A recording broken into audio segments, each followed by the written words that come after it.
Hey, what's going on, everyone? What's up? What's up? What's up? What's up?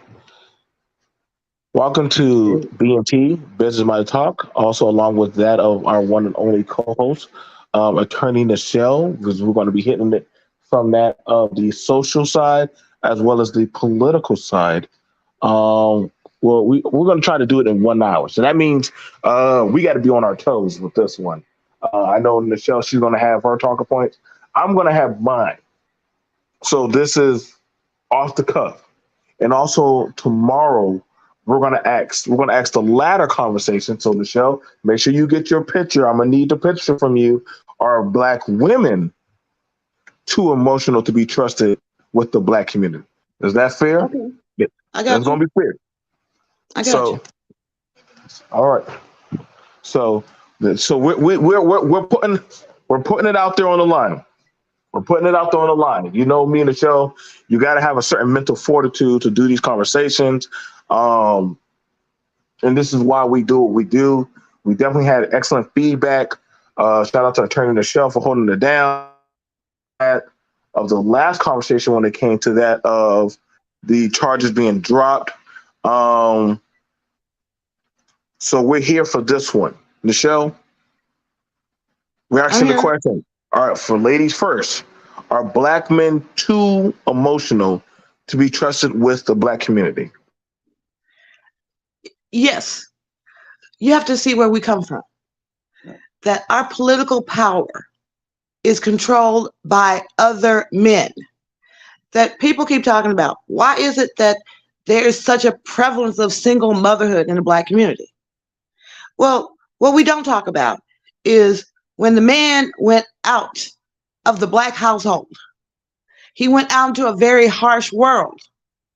Most people consider the home as your sanctuary, as the place you refuel, you revitalize. You come home and all of a sudden you realize you have a black woman to protect and black children to protect. The protection doesn't end just because you have, I should say, the strife does not end just because you walked into your threshold of your home. We have that issue in our community. I don't care how loving you are as a man. You feel like every day you have someone's foot in your neck. We get that. But we are black women. When they hold you down, they push us down too. We're further on the little thing about who is more oppressed. Black women are oppressed. We are looking for our men to save us, but they're so busy trying to save themselves that they're overly emotional about needing someone to help them rather than collectively join together and do what is needed to make this country better. Now, that's just the way I look at it. We talk about the systematic problem. Well, let's look at it like this. If we have a systematic problem, then maybe we should get into the system and try to change it. Try to get at the table and try to tell people what our needs are. Because when we start talking about what our needs are, you often find out that your needs is the same as the white man's need, the poor white man, the poor white woman's needs. That's the way this country can prosper. If for 1 second, black people can sit up there and articulate, we need this. Oh, you need it too? Well, join us. Join us. We don't need all this allies and all that. We are fighting for the same thing. So let's fight the common enemy. And then once black men can get over their hurt and betrayal. Yes, black men, you let your women lavish away in segregation. We adapted to segregation. Now, 50 years past fully integration, we're still talking about the boot on our neck. We got basketball players, football players, businessmen that are all millionaires. Some of them on the verge of being billionaires. But yet still, we are still talking about we can't lift each other up. That's how emotional we are. Joe? Okay, so I knew you was definitely going to be bringing it. Okay, welcome everybody. Welcome, welcome, welcome. If you especially definitely you're coming on in. As far as it goes for this conversation, and yes, we're looking at it. Are black men too emotional? Are black men too emotional um, to be trusted with the black community? I would be of the latter to say no. We're not too emotional. We're not emotional. I think we're starting to become emotionless. I think we're starting to become emotionless, not emotional. And when we look at that, we also taking that from that of the we're looking at that we're looking at that from the aspect of how things have rapidly kept imploding on us in this society, or in that, and or in these structures, whether it been systematic, whether it would have been a systematic implosion, whether it been something that has happened in the household, whether it's been something happen, you could bring up something like, well, he has this amount of money. What is he complaining for? And that's crazy because it amazes me that even when a man has a certain accumulation of money, finances, and resources, he lost the right to have the intuition to say, "Hey, I've made it, but other people are not making it as much as us." Like literally, we're seeing where the pipeline is being clogged. It's not being clogged. No, hold on. Yeah, hold on. See, stop, Michelle. It is being clogged. They're not as they're the pipeline. See, that's what I'm saying. I can agree and also look at it that there is more of a pipeline being opened for that of my sister counterpart to be seen as success, praise, reverence, and also lifted up. But the pipeline for that of black men is not the same. That has been clogged hard and literally being berated. Okay. Okay, I will agree to a point.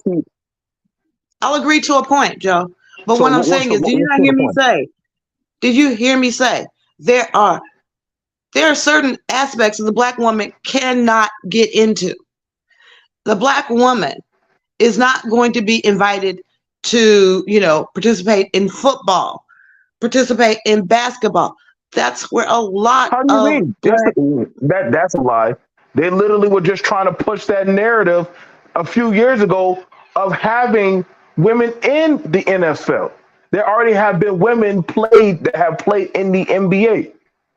What do you think, y'all? Now we have this counter talking point that women can do the same thing just as men. Now, mind you, we just not too long ago had a whole issue of an argument that, hey, a man can't do that to a woman. He's naturally unfair. Now all of a sudden, well, now they can't. There's some pipeline. No, there's not. No, there's not. Like honestly, see, that's the unreality that we're facing. That's the thing. You do not know how many men I know that played basketball in college. They were recruited to play. Huh? Did they make the NBA? So, okay. Wait a minute. I'm trying to go through it. Okay, but you cut me off on my talking points. I just want you to know that you did cut me off on my talking points. Go ahead. Go ahead. And see, that's the thing about it is, as a man, I'm expected, whether somebody cut me, whether somebody jumps in front of me or say something, especially as a black man, I'm supposed to have that wherewithal, discipline to know how to shut up, be quiet, be a man, and just get over it. And that's been going on. Get over it, get over it, get over it, get over it, get over it. But then never talk about it, never bring it up, never call out that of the issue. And see, now as a man, when we start to challenge these talking points, when we actually start to bring it up about stuff going on in the home or other stuff, it's easily told to that of a black man, well, as a man, that's what you're just supposed to do. Supposed of a good whipping boy and have no wherewithal of a say so and be thankful for that of God that this has happened. So I'm trying to understand, but this is why I said, if we're trying to say black men have become too emotional, no, I would say we actually become more disattached. We've actually started disattaching ourselves emotionally and mentally from that of black society because of the issues that are happening. And it's like literally you're fighting a match with your hands tied behind your back. Now, if that's not being looked at or saying that it's not plausible, then that's a big issue of why a lot of black men are starting to tap out, why a lot of black men are starting to step away from that of the table politically, economically, as well as systematically. What is the point of saying or trying anything if literally you're going to be demonized or talked down on, or if you don't play by certain people's rules, whether it be the societal rules, the woman's rules, or the populist majority rules, then guess what? You are the enemy of the black estate. And if that's the case, then guess what? I'd rather not play ball at all at some point. Go ahead. I give the floor to my co-host. All thing I'm saying is this. When I say the pipeline has not been clogged, what I'm saying is that opportunities are abundant for us compared to those that came out of high school in the 1960s. We've had 50 years to try to figure it out. Yes, when I sat there and said black men they nearly dominate professional athletes. I mean, NFL, NBA, they get it to go to college, free ride to college because they have skills. They have, they have a talent. That what happens to the black man that goes off to college with the hopes of getting in the NBA and he doesn't get in the NBA? That's where you find the brothers that might be unemotional or too emotional. They go, extremism is part of the black culture. Now, everybody can play in the NBA, but you got black men that are sitting up there. I'll give you an example. My cousin is Quentin Thomas. Quentin Thomas got NCAA championship rings. He was drafted by the Los Angeles Lakers. He was balling until he broke his leg at training camp. All of a sudden, he back up in Oakland, sitting at the barbershop, talking about what could have been, how the black man is so overwhelmed. Meanwhile, he didn't understand. He had moved back in the house with his daddy. His daddy was still paying all the bills. His mama was still out there helping to pay all the bills. And you got a grown-ass 24-year-old man crying about how bad life is treating him, when he had it a lot better than Joe, the grocery clerk that never got to go to college, will never ever fly around the United States or fly around the world. The best he can ever hope for is to become a manager. But that's the backlash that we are feeling. And it kills me when black men say black women have more opportunities than black men. Wait, and is that a lie? No, it's not. We got more qualified opportunities where we can really and truly set our family for life. That black women don't have those types of opportunity unless your name is, Beyonce. Stop that. Stop that, Michelle. Y'all literally have grants now. Come on now, Michelle. No, I'm saying that you're talking about if you're talking about black business, do women have a opportunity in black businesses, in the legal profession, the medical profession? Yes, they do. They do. Yes, but so do black men. But so do black men. That same. Michelle, come on now. It's like you are a lawyer. You are a lawyer, and you know. I am a lawyer. And you know this. But you know what? Do you know what Johnny Cochran told me?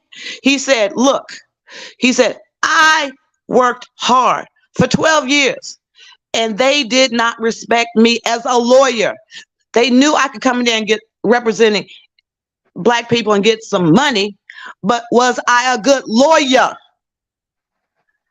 So he closed down his own private practice and went in as an assistant district attorney to prove to the white boys that he was a real lawyer, that he could read the laws, he could articulate the laws, and that was the game he was going to play. And he showed them. He showed them. If the glove don't fit, you must acquit. He showed the world his skill and eloquence. Mm-hmm. But at the end of the day, did O.J. Simpson sit up there and hire a Black woman lawyer? No, he didn't. But there were a lot of them out there. But he chose Johnnie Cochran because the presence of that Black male voice has authority. It has authority. That at the end of the day, brothers, stop feeling so sorry for yourself. We love y'all. We know back in the day, it was dangerous being a Black man. They took out Martin Luther King. They took out Malcolm X and replaced them with Jesse Jackson, Al Sharpton. Those were the people that supposedly represented our interests for the last 50 years. And where are we at? We're at the same point in time. Yes, we can move into a white neighborhood, but as soon as we do, they move out. White flight is real. So we're asking that of the presidents, that as a Black man. I'm asking because you were saying Black men are too emotional. Yes, they are. Emotional. They're carrying the weight. They're carrying the emotion and the weight. Okay. So on their shoulders that keeps them from acting on it. I'm sitting here talking about all the basketball players, all the football players. On the show. You women are trying to get into that. Okay, wait. Did you hear that emotion in your voice when I said? Wait. Hold on. I just called out a fact of something that had happened that literally that they tried to push, and you're saying that was emotional. See how quickly you said that was emotional? But I literally called out a fact. So was I supposed to just be wrong? Was I supposed to just not say anything at all and just let you go off the cuff and just say whatever you said? You said women had tried to play in the NFL, and I'll say it like that: a lot of college guys have tried to play in the NFL. And they didn't succeed. They didn't stay there. It's a lot of men that have tried to play for the NFL.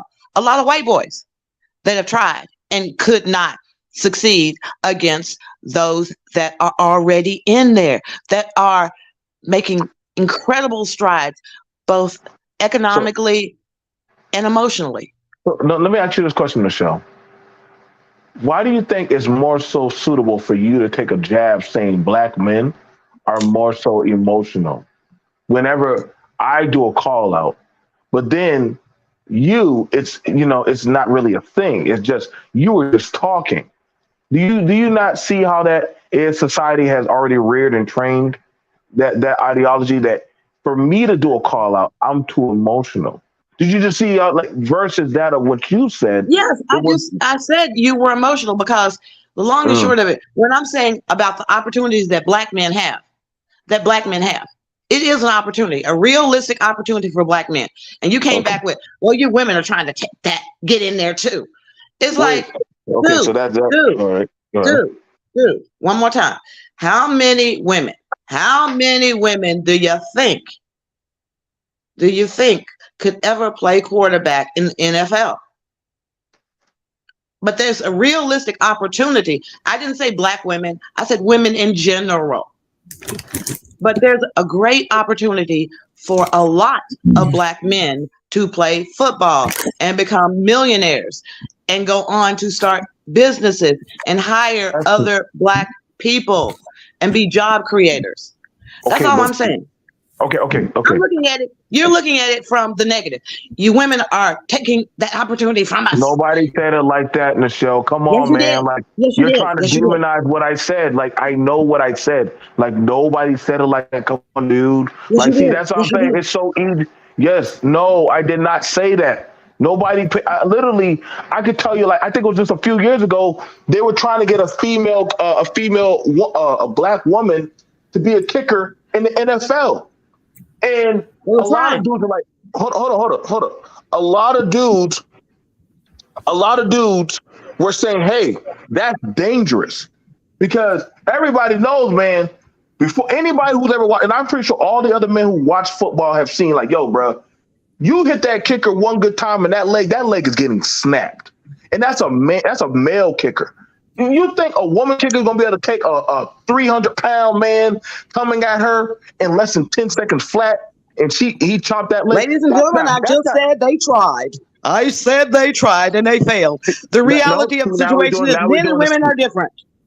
Men and women are different. Wait. Hold on. So when people were trying to push that narrative that, hey, why are y'all so afraid of a woman being in the space? And black men are saying, hey, man, like, yo, ladies, y'all don't want to be in there, man. Like, we already getting concussions. You're making light of that. But see, that of a man saying, hey, don't do that. Don't do that. And see, it's always the calm before the storm. And then when it does happen, then all of a sudden, well, where are the men that could have stopped this? Like, no. See, so what's going on, everybody? We're also joined here. Shout out to my homie, and we done some pretty good back and forth collabs. David Monroe, welcome. So also one of my co-hosts. We're definitely going to be having an amazing show on Friday. You guys definitely need to check them out. The one, the only Con Man, also with my brother Jew.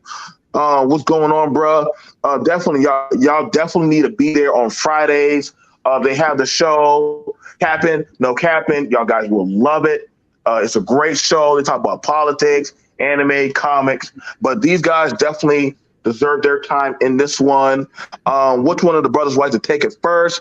The question that's going to be presented before y'all, along with turning the shell, she needs a little bit more time to do her rebuttals to y'all. Are black men too emotional to be trusted with the black community? If black men are too emotional, sorry, let me take it first, please, because I've been listening for a minute and I'm like, BET, what have you invited me to? But now that we're here, let me just jump in with both feet. If black men are too emotional to lead, then tough, because your only other alternative, there is no other gender capable of proper leadership. That's it. Men are the leadership gender. It's a part of our our physiology, somewhere in our genetic structure, and that little DNA spiral, leadership is in there. And it's not in the female DNA spiral to the same extent. So if black men are too emotional to lead, then the community won't be led, which is it's almost kind of what's happening now. The women are low key in charge and then pretending like the men run shit. But that's kind of what's going on here. So if the men aren't leading, there is no proper leadership. End of. Okay. All right. Welcome. And everybody coming on in, please let me know. Con, you already heard so far from when I know how much you got to hear. Definitely you're repping hard. You know what I'm saying? Go ahead, bro. Like I said, are black men too emotional to be trusted with the black community? My icon is not even up. Oh, I am. Oh, this is a true icon. At first I had to think about it. I said, wait, but that's why Jew was like, hey, man, you got to change. That's hilarious, bro. I'm sitting here like, bro, why is Jew on here and not saying nothing? No, like, that's me, man. I had to guess and listen. I said, wait, that's Con. That's not Jew. But then that's why and I had to read the chat. And Jew was like, hey, man, that's my space up there, bro. You ain't about to misrepresent me. I just switched it. My bad. I'm sitting here anticipating and whatnot. I'm like, bro, like, let me in. Hey, bro, shout out to my brother, man. What you say, miss? I said Joe got too emotional. Hey, man, I can't let my brother be misrepresented, bro. I can't. I got to have their own person, man. Yeah. All right. So basically, the question is black men too emotional to lead the Black community? Is that what I heard? To be trusted with the Black community. Okay, so are we talking current Black men, or are we talking about Black men as a whole in all of history? Michelle, he's answering. Let's talk about right now. Let's talk about right now, because I know that I heard a young man, part of the Nation of Islam, that basically said, look, this is a new generation. We are tired. I don't want to bring children into this world that we live in right now, but I want to make a change. And it's time for Black men to make that change happen. Instead of always talking about the past, let's talk about what we're going to do in the future. And I think that's a valid point.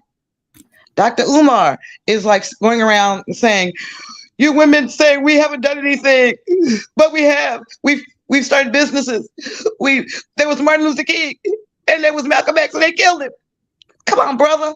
We know that. We feel it too. Walking down the street as a Black woman, yes, I realize that there are a lot of predators out there that are just waiting to pounce. And for the most part, the Black woman is seen as overly aggressive, overly emotional, unneeding of anyone else's protection.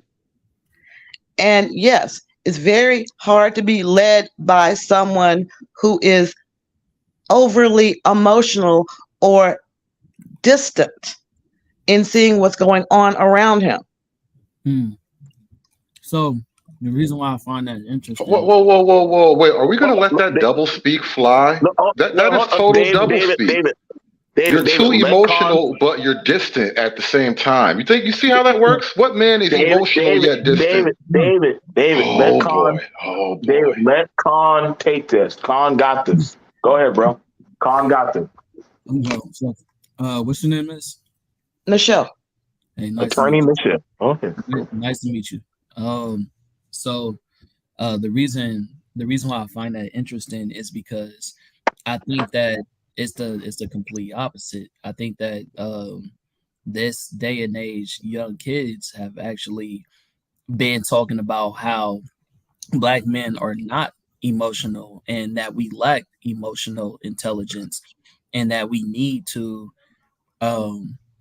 be more like, I guess, not necessarily led by Black women to be more emotionally led, but at least be more aware of our emotions. So I'm trying to understand what is the evidence of what is the evidence of Black men being too emotional that brought up this topic, and then also what in your mind is being too emotional? Okay, you're asking in my mind what is being too emotional. Yes. What is the evidence of Black men that has been displayed where you're like, these men are too emotional to lead the community? Okay, let's put it like this. All of these murder by cops, unaliving by cops, what do they say is a reason why they suddenly start to fear for their lives?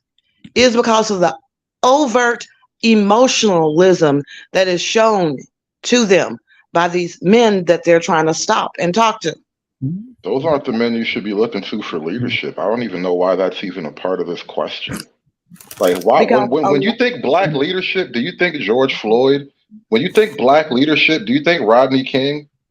Seriously. David, calm down, bro. Let her build up, bro. It's right now she's just 3-on-1. Come on, bro. Let her get it. Let her get it. You know, like I said, it comes down to when you talk about Black leadership, Black role models, people see what they see on TV.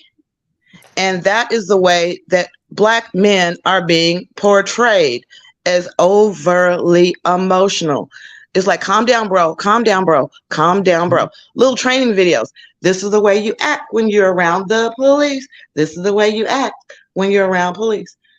That, yes, can a man be overly emotional, but at the same time distant? Yes, he can. How is that accomplished? You're overly emotional in the things that are hitting you. Yes, you're being hit. You feel your pain. You're emotional about your pain. what you don't realize is you got the black woman right there and the black child. For every blow you feel, they getting a blow too. But you're not responding to the black child. You're not looking at the black children.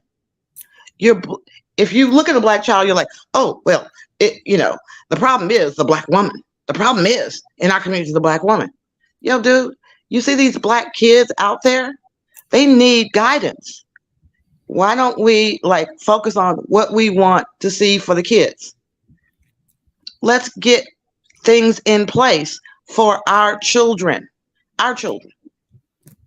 I mean, I go on these spaces all the time, and there will be certain groups, like the Kappas, the Alphas, some of the Masons, or just a community project. I don't know, take back the streets, where small groups will try to help the children in their neighborhood, to protect them from the bad people that are actually leading the neighborhood down the drain. But what I'm saying is, as black men, lead us. Where do you want us to go? When black men start talking about where they want the black community to go. Ma'am, I'm sorry. I really have to interject at one of these points, and that's a point I can't let by. When you say black men are leaders, and you kind of implored for us to grab the reins of leadership, let me ask you a question. How are men the leaders if women get a vote? I really do not understand that question. Do you think for women for vote, whatever right? reason that women should not vote? No, I'm challenging the assertion that your right to vote doesn't cancel out my leadership. The fact that you vote cancels my leadership, period. That is and one so of for you to keep leading me on this path of blind leadership is very disingenuous, when at any given moment you can reject my so-called leadership and be seen as a righteous, strong, independent woman, and I'll be the bad guy for being too hard on you. So again, if men are the leaders, why are you voting? Because we are Americans. That this is the way our system works. I don't know if you took that in school, but this is a democratic republic. No, I understand, and I didn't want to walk you into a civics lesson. I understand all of the legalities of it, but my question to you is: doesn't your right to vote mean that I cannot effectively lead you because you can vote against me at any turn? Yes or no? If you feel that I can vote against you at any turn, yes or that no? I would. No. If you're leading, I am going to, let's put it like this. I have a good friend who's running for Senate right now. She is a female trying to be the first black female on the Senate. She's not worried about whether or not a black man may disagree with some of her points. She's not worried about that. She's not worried about whether a white man may disagree with her points. What she's trying to do is find common ground. She's trying to lead the United States. She's trying to be a leader. And you're sitting here telling me I'm the leader as a man, and you got this woman on the tip of your tongue who's out there fighting for leadership ability. This is a lie. You need to stop this. Don't tell black men that they're leaders if you're going to get out there and fight to be a leader. This is not going to work anymore. Can I when you spoke about men quitting and giving up on the idea of the community, this is why, because you've been lying and gaslighting us. I'm done now. So now we've taken it to the point that black women, if you get in a position of power, you have just gone against the black man. You've gone against the black man. That the black man, we can't lead if y'all up there leading. That's not the way it works. It's like sitting up there saying that, y'all need to pull back behind me. Get behind me so I can lead. Leaders run. That's not what I'm saying. So hold on. No, you can do anything you want. I'm not saying that. I'm not telling you to sit down, but don't lie to me when you stand up. Let me get comment in it. Man, you heard what's being said so far. What's your take on this, brother? Go ahead, man. All right, so there's a lot of layers to what she just said and what was said in respect to what she said. So I'm gonna address the response, and then I'm gonna go back to her response to the question. So the response that she got, I would say I don't agree with.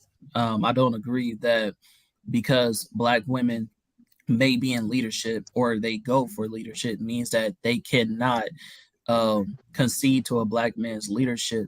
I think that if Barack Obama was to step down as president and then Michelle Obama was to step up as president, I don't think that she would do so blindly without leadership of Obama because he's already been in that position. I think that Black people in the community have always been in partnership.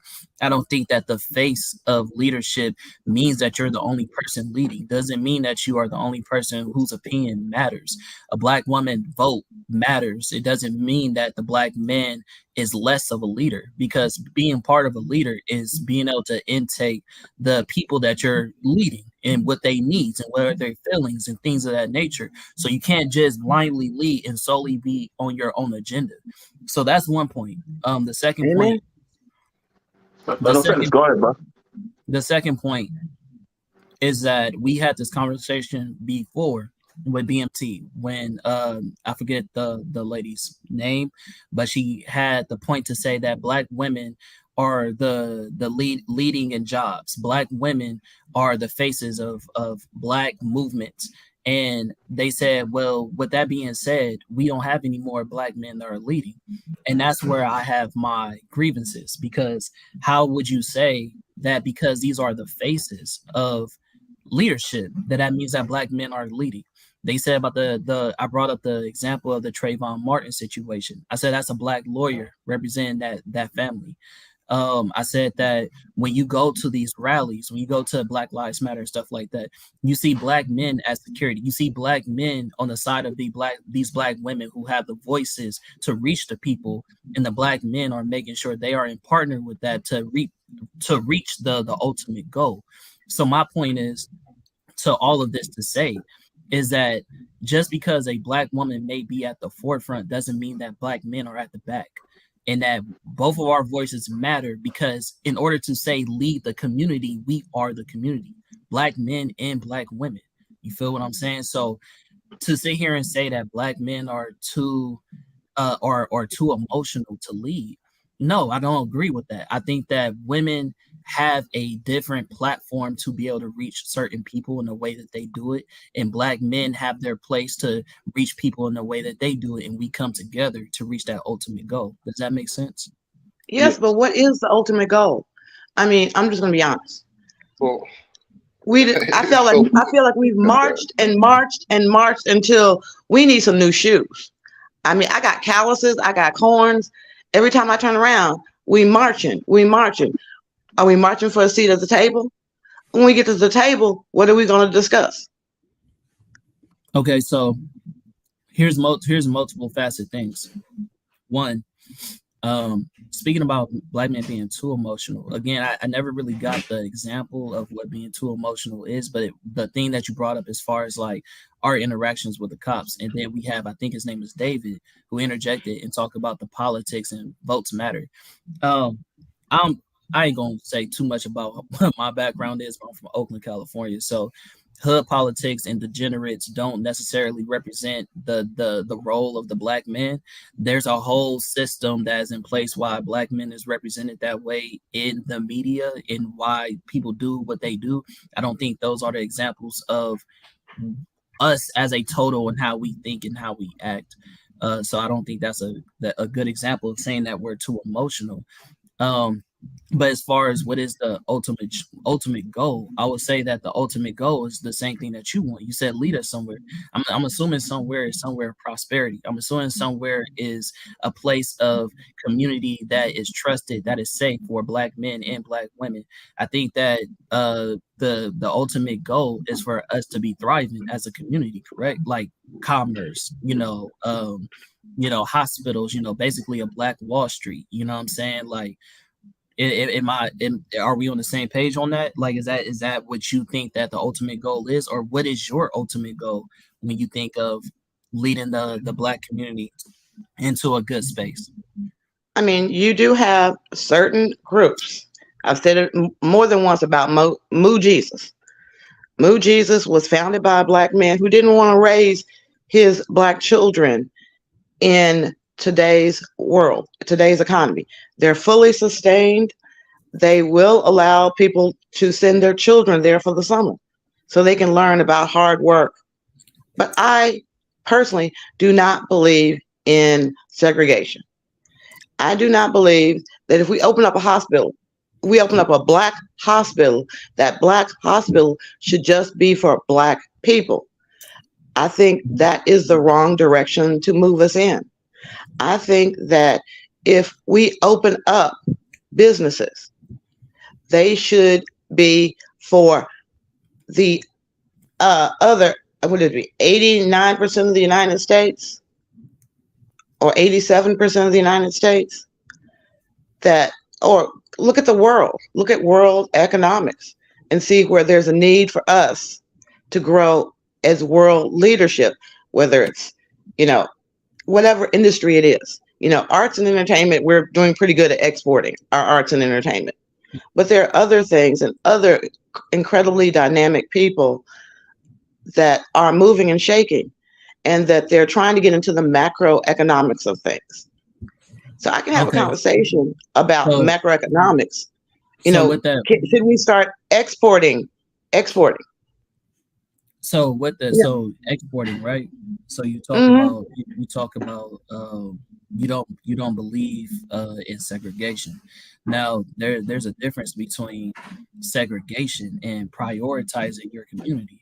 I think that you don't necessarily have to have a Wakanda for the black community to thrive. However, in order for the black dollar to circulate, it works best when you are doing it within the same community that you're operating in.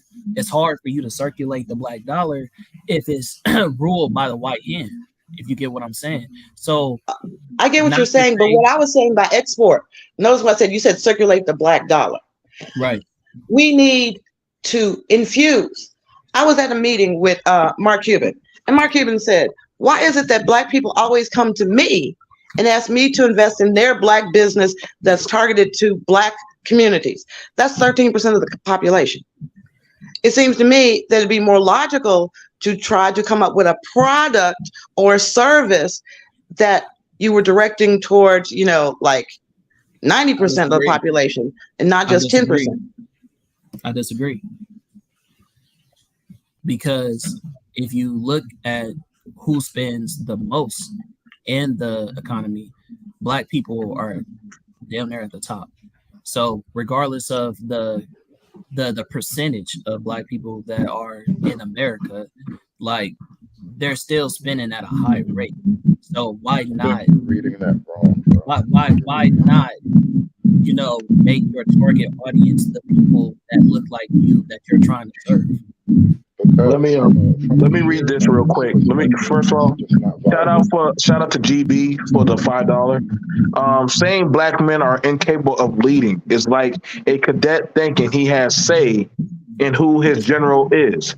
In every construct of order, everyone follows law. Go ahead. I mean, that's a valid point. I mean, you can sit up here and do a little math lesson and say, okay, you have 10 people. You have 10 people. And those 10 people each spend every dime they have. The problem is those 50% of those 10 people, 5 of those 10 people only got like $1 to spend in the first place. So the other 5 people, they may have some money, but they going out and buying, Mercedes. They going out buying Louis Vuitton. They going out buying Fenty. Just give me a designer. Just give me a car. Just give me a house. That is what we see in the black community. When you have 50% of the black community buying their food from Walmart, Kroger, why are they going to Walmart and Kroger to buying their food? We didn't think, maybe it's just me. If I knew there was a black store that had everything in it that that Kroger had in it, and it was black owned, you know, black founded, because it's traded on Wall Street, I would go to that store. And so would a lot of white people and Mexican people and Asian people. And that store would be in competition with Walmart. So maybe I just see things wrong when I look at Nigerian products. You know, they brag over and over again that, you know, they came up with Colgate, international product. But I think that if we get on the emotional thing of, I am going to provide for my people. This is a product for my people, a service for my people. Correct. We're missing out on a lot of opportunity. I think that's why I said black men are too emotional to really lead, because they're so tied down to, I'm going to provide products for this 13%. Oh, okay. It's a very emotional response. Now I gotta cook.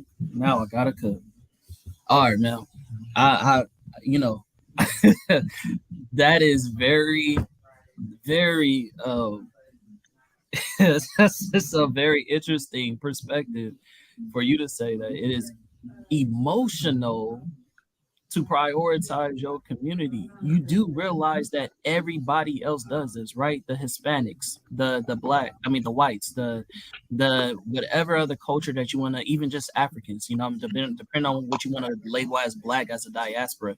Everybody else wants to prioritize their community and their people, but black people. We have been trying to think about the masses this whole time and be inclusive, and that hasn't really gotten us anywhere. To sit here and say that it's emotional to want to prioritize the black woman, the black family, I think is not logical, because the same thing that you're saying with, oh, well, we're missing out on a lot of opportunity by not integrating with other people. You're forgetting why Black Wall Street and all that stuff was so successful, was because you literally talked about the culture of how black people spend their money despite not having that much money. The reason why that is because we have a loss of culture, because we have a loss of leadership. Back then, when we had Black Wall Street and they had articles called the New Negro, is because we had an attitude about ourselves, was because we had pride about ourselves, because we had our own schools, because we had our own agendas and priorities that we had in order to lead the youth. So then the way that we were spending money, the way that we networked with each other was not what you see today. So I think that a part of the reason why you don't see black people spend dollar the way that they should and network and loving on each other the way we should is because we're so integrated, is because we are so lost in this this nation of American culture, versus if you go to other cultures like African and those communities, you'll see that they operate totally different because they're not Americanized, they're not westernized. So I think that's to say that it is a loss of opportunity. I think that's the wrong perspective. It's not emotional to prioritize your family and circulate the black dollar. It's actually very logical. Only thing I'm saying is, if you are in a closed vacuum, you're in a closed vacuum. You know, I give you $1, you give me $1. I give you $1, you give me $1. We just, guess what? Neither one of us are growing in our dollars. We are not exporting. See, the way it works is the United States sits up there and says, you know something, I'm going to send my wheat over to Europe. And Europe comes around and says, you know something, we're going to send our textiles over to the United States. That you wind up circulating the dollars around. Then they bring in Africa. And they said, yo, Africa, can we buy some of your stuff? Africa said, sure, go right ahead, buy some of our stuff. We got some oil over here. We got some diamonds. We got some rubies. You got some other minerals. What you need? We also got some rubber trees. That's macroeconomics. It's what do you have to offer to the outsiders so that you can make a profit off the outsiders. Stop trying to profit off of us, your own people, and try to make it like you're doing a service to them, when at the end of the day, it's a business. You can't get emotional in business. You can't sit there and That's go, not a I just mentor, want, though. I just That's want not to. just so okay. Let me explain what I mean. That's like sitting here saying like, you know how, I mean, we make fun of it all the time, but you know how Mexicans tend to be gardeners, right? They tend to do landscaping and stuff like that, but they are circulating their own dollar because they only are hiring other Hispanics that we all trust to do the same job, that they are circulating that dollar within their community. Same thing with Chinese people or whatever But Asian people. wait. Let's stay on the Hispanics for a I minute. think you're Are conflating some Hispanics issues, bro. only cutting grass in Hispanic neighborhoods? Or are No, they going out that's to what you're not. white That's neighborhoods ma'am. cutting their grass? I They're understand. exporting their services I, to white neighborhoods you and gotta let getting me. their You money gotta and let bringing me. it back You gotta to let me finish the Hispanic point. neighborhoods. You gotta let me finish the point for you to understand where I'm trying to lead you to understand. I'm saying I the was just same staying thing. on Hispanics. I was trying to understand I Hispanics. get that. I didn't get the full grasp of the conversation I'm trying to have with you. So the same thing with like Chinese people, right?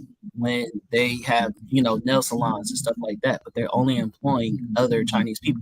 Now, I don't know if you know this, but they also do this in African countries. There are it's same people that you're saying with minerals and resources that they're exporting to other people. They don't even have. Did you know that they're in debt? Did you know that they're in debt to other countries to pay off their debt off of The resources United that's States is grown in on debt. their own land? So what I mean by that is that yes, you may employ, you may have your own resources, but the reason why having it all within your own community matters is because they have to shop where you are at. When you are at the overseer of people that do not look like you, the dollar does not circulate to benefit the people that look like you. So that's what I'm talking about. I'm not sitting here saying that you can't sell to other people. They do with us all the You just time. said hire. Okay, Yes, it's a difference hire. between I said hire. it's a difference between hiring Black people. You are a job creator. I said early on in the conversation that we have a lot of Black athletes that have been gifted with money that after they get through playing professional sports, they can start businesses and employ other young Black people. That was one of the things I said about leadership is seeing where we can go. What can we do? What can we do? Yes, I'm not sitting up here saying Black men cannot lead. I said sometimes they get overly emotional so that in their attempts to lead, everyone's going, what the hell are you talking about? What? We trying to service the Black community. What do you mean? When I say Black men can lead microeconomically, I never said they had to hire all white people. I never said they had to hire any particular demographic. I was talking about servicing, exporting services. When you see the Hispanic guy out there working, he's working for people with more money than he has back at his house until he can rise up to a level and expand his business. When you see the Asian guys come in, what do? Donut shops. Donut shops is a good way for Asians to capture other people's money. Because I was shocked to learn Asians are not that crazy about donuts, but it's a good way to make money off of everybody. There's a woman here in the Dallas-Fort Worth area named Gloria. She's Costa Rican, somewhere in the South America. She was smart. She put her businesses in predominantly Black neighborhoods and offered them great service. She offered great service and great entertainment. And Congressman Mark Vesey had her meet President Barack Obama because she had the financial capital to donate very lucratively to his campaign. Okay. Barack Obama what did not get in office and say, I'm here to help my people.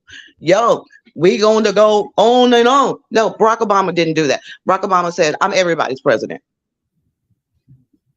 Okay. Was that a flaw in Black leadership? Definitely.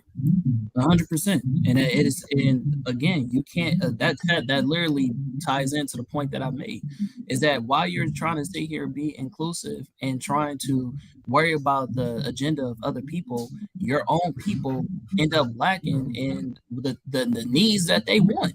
Like a lot of people that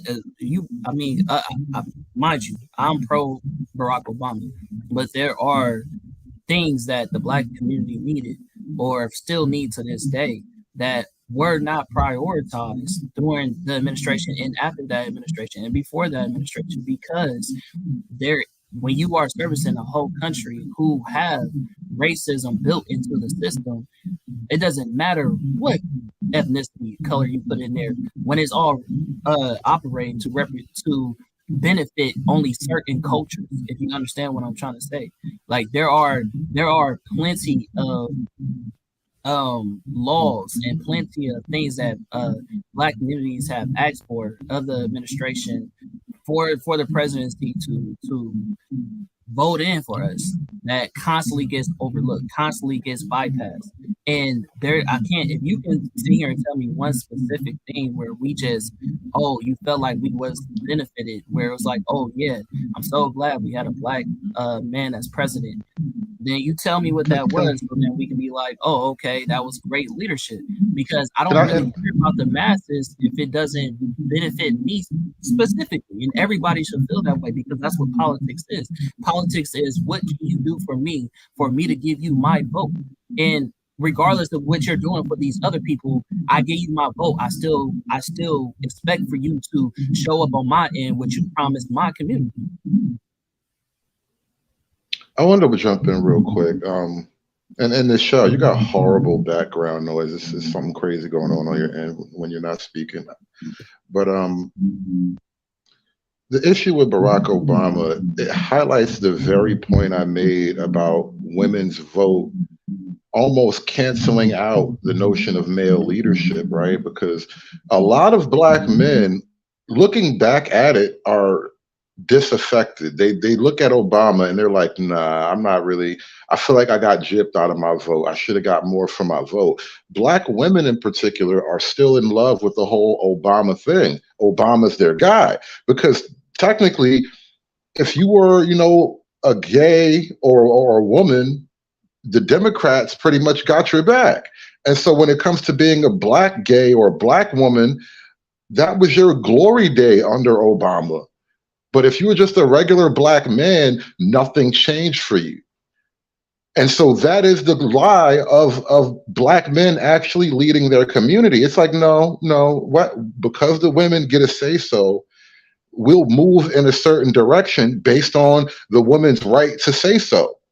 And we'll get an Obama, and we'll pretend that we're having an 8-year party. And then looking back at it, we're like, damn, 8 years went by and we just got fucked for nothing.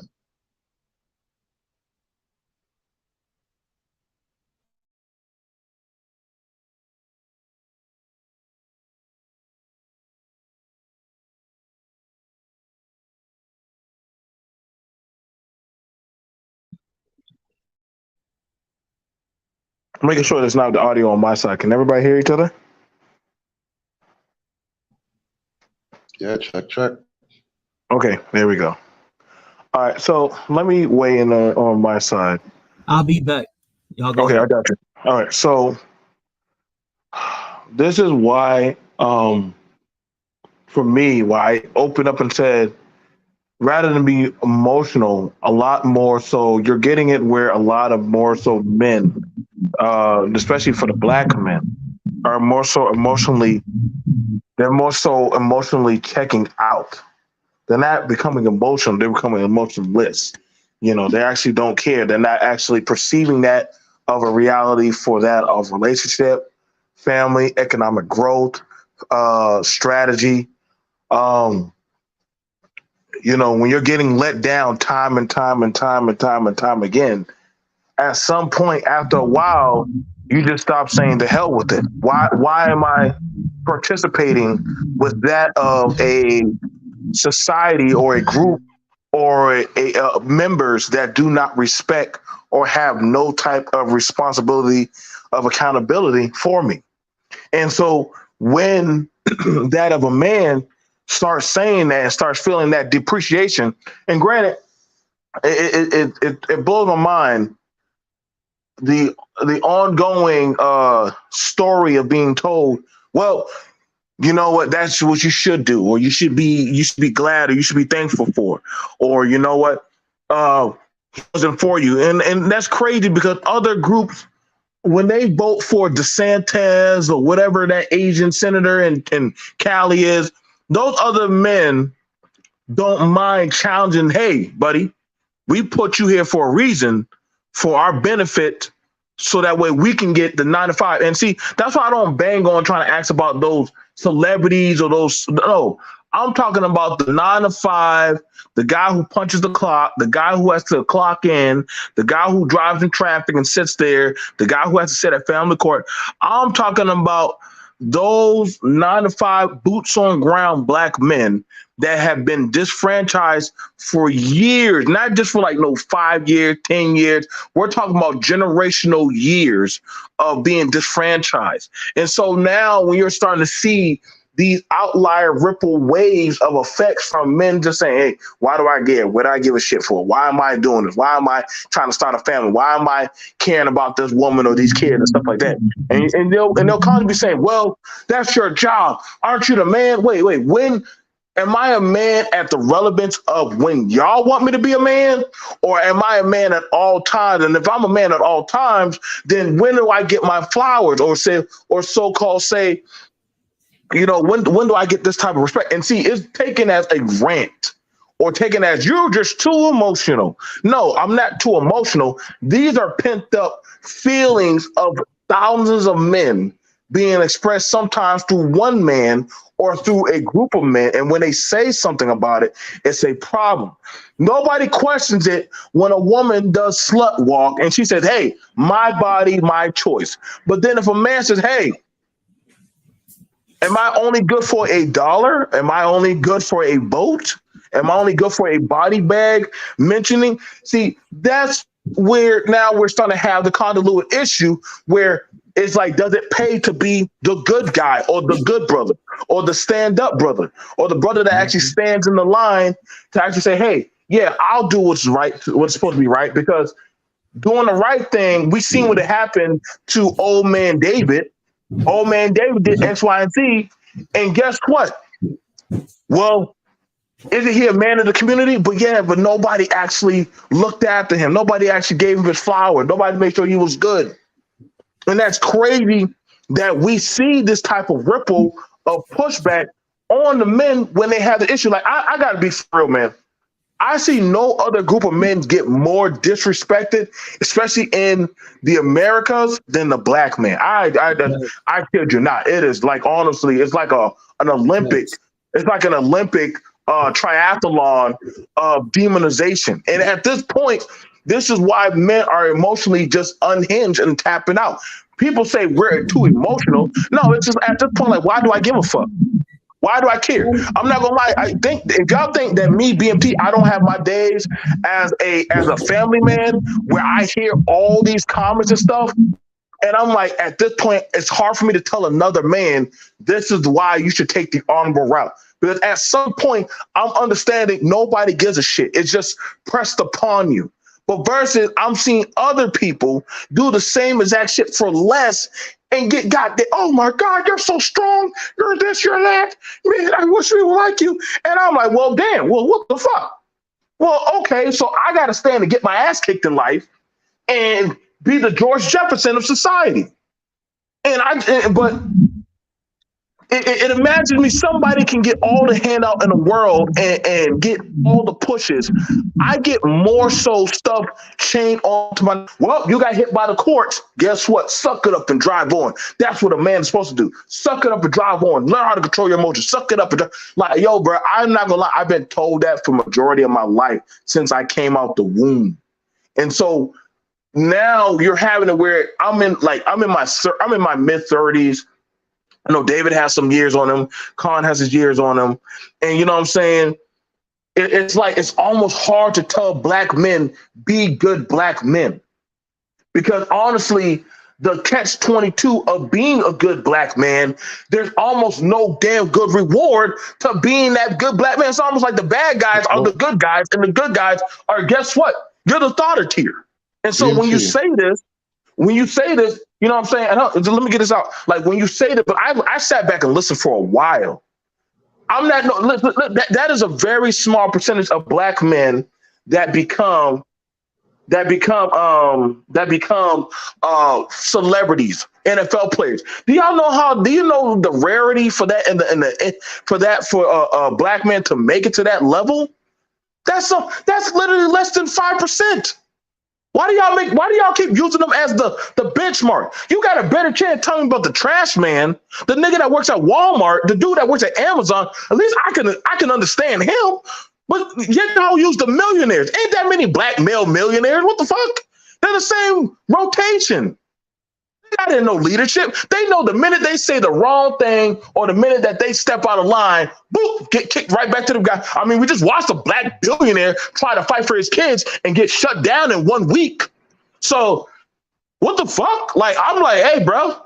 I mean, at that point, tell me more about this black men leading the community. Tell me more, BMT. I know. Listen, bro. I'm just saying. I hold back a lot. That's why I said when I hear about the politics, man, I shit you not. It's almost like I'm in a competition with my own people. The minute I say, hey, can I lead the school board meeting? Can I lead the goddamn, the function? Well, why do you need to do that? Well, hold up, bro. Like, what? Why are y'all challenging me? Like, what are y'all challenging me for? It's not like I gotta go through a kumite with my own men and women and people just to say I am the person that needs to be eligible for the job, man. I don't see, and that's where it's getting frustrated for even now it's the younger men. When now you got the younger men, they rather say, hey, I'd rather be a fairy pixel cat dog, or I rather I just don't want to deal with it. I don't want to be in the black community anymore. That's why you're seeing now the younger dudes that are like in 20s or us, they don't even want to act. They don't even want to be part of black culture. When you're seeing goddamn Instagram thoughts twerking in front of supposed to be honorable men at a black establishment award show, and everybody is cheering them on, and the black men are supposed to sit like, damn, what the fuck? What's going on? Right? You say that like you want your son to grow up and be a part of that stuff. You don't want your son to be a part of black culture if this is black culture. Well, at this point right now, black culture and black leadership are two different things. Well, and that's the thing about it. And that's the thing, honestly, about it, Nichelle. Even you as an attorney, come on, man. Can you honestly say that black men at this point, I say by 2030, black men are going to be written out of black culture? At some point, our say-so is going to be written out. If y'all think BNT, I'm making this shit up, y'all gonna have to check me, man. Like honestly, like y'all can say, hey, BMT, I think you're capping. No, bro. Y'all know me in this space of YouTube. I've been here for a while. I'm telling you right now, I am one of the most grounded people. I'm telling you right now, this is why I hate social media. If we gotta talk about sexual dating, let me shut up. My bad. Let me shut the fuck up. My bad. You stopped exactly where I need you to, right? Yes, sir. My bad. I do apologize. Let me shut the fuck up. Stop it. Funny, bro. What she said, man. So she said that black leadership and black culture are two separate things. That's cap within itself. You can't separate the two. You can't lead black culture without having black culture. You can't have leadership without black culture. If you talk about the black community, they go hand. Elijah Muhammad has been able to do so. Elijah Muhammad has been able to be a black leader. That's not black culture. That's the Nation of Islam. There is a unique group inside of a group. That's a culture. That's not broad black culture. Hold on. I'm so glad you said that, because now you're talking to a man who is deep into the truth, right? So part of why people are in that, they believe that to be Black culture. And the reason why we are a detriment to society is because we don't follow the commandments. So they feel as though if we was to actually live our life in a faithful, devout way, then we would be protected as a community. Yet y'all, like, the masses separate Black culture from religion, but you're talking about him being a leader. Yeah, he's a leader in the Black community that is trying to push the culture of the nation onto the Black community, because that they go hand in hand. Like I said, you cannot lead without culture. Culture is literally a system of behavior. But think of it like this, that Elijah Muhammad, he is a leader of that culture. He did not wait. He did not wait. And before him, do the women get a vote in the Nation of Islam? the women are the head of the household, so yes, they do get a vote. No. When the Nation of Islam is making Nation of Islam decisions, do the women get a vote? Since we're using the Nation of Islam as a functioning, working model of Blackness, and I'm going to beat the dead horse until it comes back to life, do the women get a goddamn vote in this functioning model of Blackness? And I'm going to say, yes, they do. Running the household and raising the children is not a vote on leadership. This is the problem with, we always get into this conversation, that Black men, we have to put the Black woman down and say that what they do in raising the That's not children, a put down, man. and No one put anyone down, man. It is that the Nation of Islam has a rule that the man is head of the family and the woman is the head of the household. Division of labor. That makes it work. Women who are part of the Nation of Islam. That's not division. That's not division. That's a hierarchy. That's a hierarchy, man. That's not just a division of labor. Like I do one and you do one and together we make two. No. That's you work at this level and I work at this level, overseeing the level below me. You're just totally erasing the hierarchical nature of it all. No, darling. A Nation of Islam man is not going to come in the house and go, baby, this is what I want for dinner. This is what I want you to go buy. They do not micromanage the household. That is the whole function. Oh God! So a husband can't tell his wife what he wants for dinner. You see how silly you made this argument now? I said he does not micromanage. I said you made it about fucking dinner. Like, come on, you're backed into a corner. You're backed into a corner now. You know how essential dinner is. But a husband. So your husband can't tell you, listen, this is what I want for dinner tonight, and then it's a bad thing if he does. But that's called micro. If he's not micromanaging, no, that's called your husband wants hot dogs and fucking beans for dinner. No, dude. Okay, listen. I listen to you when you get on your little thing about how it's a hierarchy. That the thing about it is, one of the things that we are failing at in the Black community is learning how to create a family. So if you come at a man and say, yo, dude, I'm gonna hire you for this job. Okay, cool. You're gonna work 365 days out of the year. Okay. And I'm gonna determine what your uniform is. Okay. You get no time off. What? You get, vacation time. You pack up all the clothes for the kids. You get all my stuff together. No one wants to work for that company. No one wants to work for that company. The reason the women in the Nation of Islam want to work for that company is because the men are told, you are head of the family. She's head of the household. Let her raise your children. Don't micromanage her. Do not micromanage her.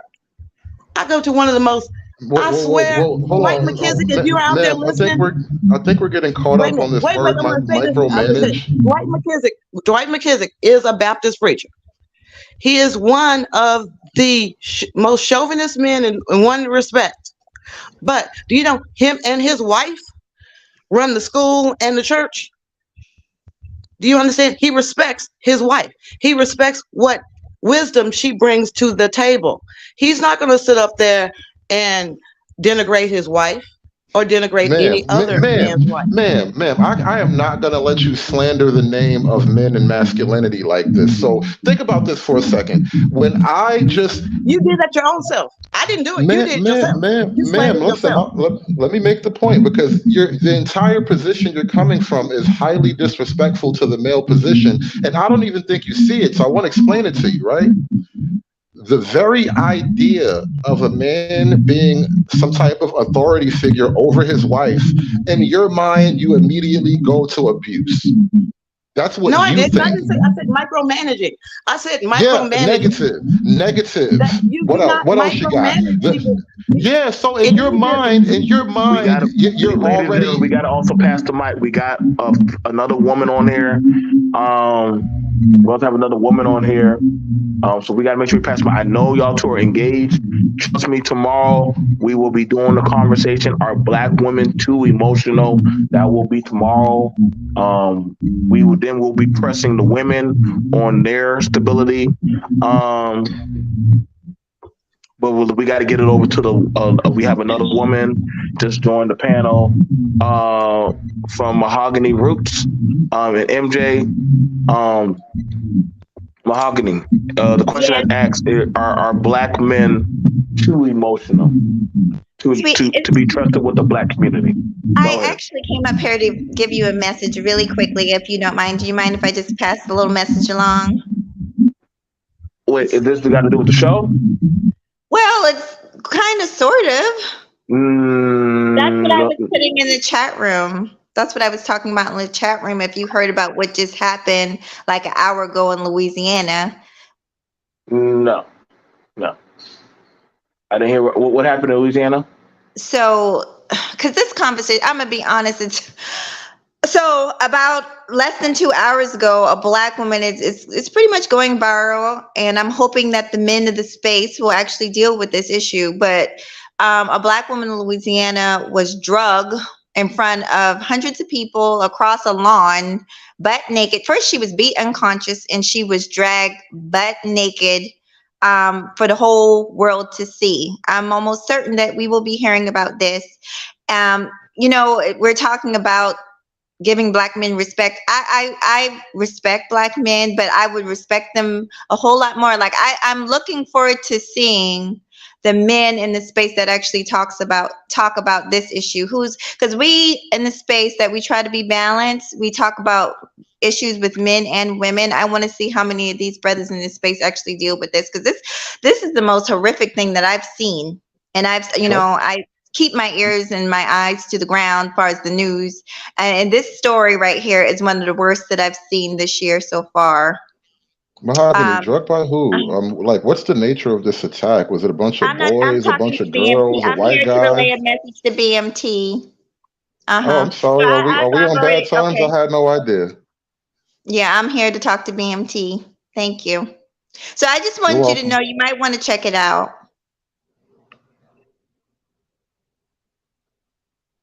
Okay. I think I got you. It's interesting that she said that she's only talking to BMT, but she said she hopes that the men of the panel addresses it. But okay. Well, who is this other person? Because I don't see. Bro, you see why I do what I do, right? Other than BMT, I don't see no other than BMT and D. Durrell and B-Dab and these men in the hood. I don't know about that nigga, and I don't know you. So you want to introduce yourself to me, because I don't know who you are. Everybody in this space is not a real man to me. Well, that's kind of disrespectful, and that's not how. I know it's disrespectful. I know it's meant to be disrespectful. It's meant to be. It's meant to be disrespectful. Hold on, can I say something real quick? So it's very interesting that. Okay, thank you, BMT. BMT just gave me the space, and then she. Wait a minute, it was the cops. It was the cops, you guys. It was the cops. I'm very. Can y'all let the man talk? Can y'all give my brother that respect? I'm very glad that she came in and literally was the embodiment of exactly what BMT and David was talking about, where women are asking for provision and asking for protection, and then the moment they come to the Black men, they come in disrespectful and degrade us and say y'all not real men to us and don't even know who we are, and then she even used the word niggas. Okay, but we're supposed to have the the conviction and the motivation to be like, oh yeah, these are the women that we protect, and this is my community, this is my sister, this is this. Y'all don't even look at us like that. That's crazy. Yo, bro, That's it's crazy. not We are it's literally not out here crazy. talking about When you get a little prioritizing our older, it won't be so community, crazy. being respectable, good black men, but yet our voices keep getting shut down every time we have something to say. But y'all want us to be leaders. That's hilarious. But I guess I'm too emotional to point that out, right? Yo, this is crazy, right? Michael The B. reason Jordan why, was the too reason I emotional. interjected, Hold on, real the quick. reason I interjected, and I didn't mean to speak Michael over B. you. Jordan was also too emotional when he pointed out the black woman that used to bully him in school for being the nerdy kid that wanted to be an actor and all that stuff, right? He was too emotional. He shouldn't have brought that up when she tried to interview him, right? So, like, the voices of black men, voices of men who actually are stand-up men, are not even respected as so, because what, we just niggas to y'all until you know us personally? We too emotional when we tell y'all our grievances. We too emotional when we try to address y'all or point out y'all flaws. We too emotional. I'm still trying to understand the too emotional part. What I'm saying is that, okay, BMT asked the question, because really and truly, I'm too far into politics to know when I'm dealing with a leader of a community and when I'm dealing with someone that's just trying to get likes, or they're just trying to make a name for themselves, celeb status. Okay. So when I get out here and do things, there are a lot of black men working behind the scenes. I was about to talk about Reverend Dwight McKissick, because Dwight McKissick, I was actually his lawyer before he knew who I was. A white boy had hired me to work at his law firm. In return, Dwight McKissick had hired the white boy to be his lawyer. Little did Dwight McKissick know, the white boy assigned the black pastor to me so that I could help him get his multi-million-dollar campus built, because the white boy had faith in me. I had earned my stripes. I had helped a black man, as a matter of fact, more than one black man, become very rich and successful, to go on the microeconomic journey. When I started at Proline, we were a domestic corporation. Maybe we had a few like orders here and there into Nigeria, but we actually went into a joint venture with South Africa.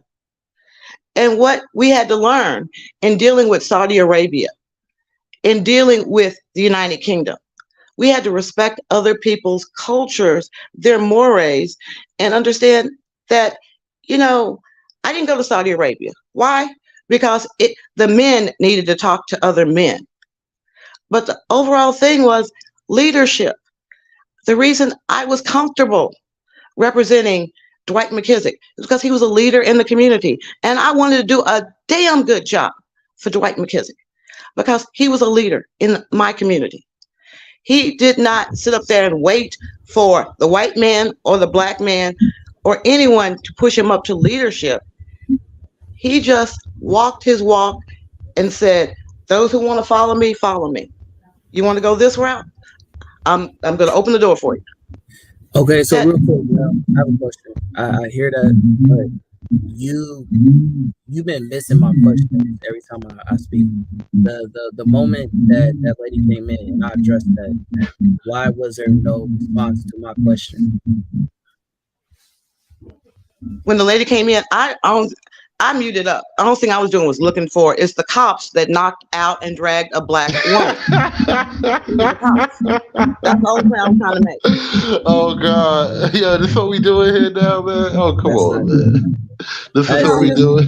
And I'm the bad guy somehow. I don't even, if I ever got into an argument with that lady and she still remembers it to this day, I must have forgotten now. So we can let it go. But God damn, this is nuts. Yeah, so I don't know what the backstory with that is, but this right here, this conversation and that example that was just brought onto the channel, this right here is the division that keeps on happening between black men and women.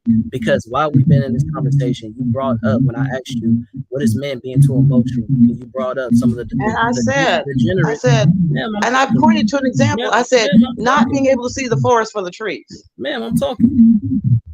I'm making a You point. asked a question, and I'm trying Yeah, to but reiterate the answer to your question. You can't say, I asked you a question, He you didn't answer literally it. didn't answer. He didn't ask you a question. He was restating a point. He was telling a story.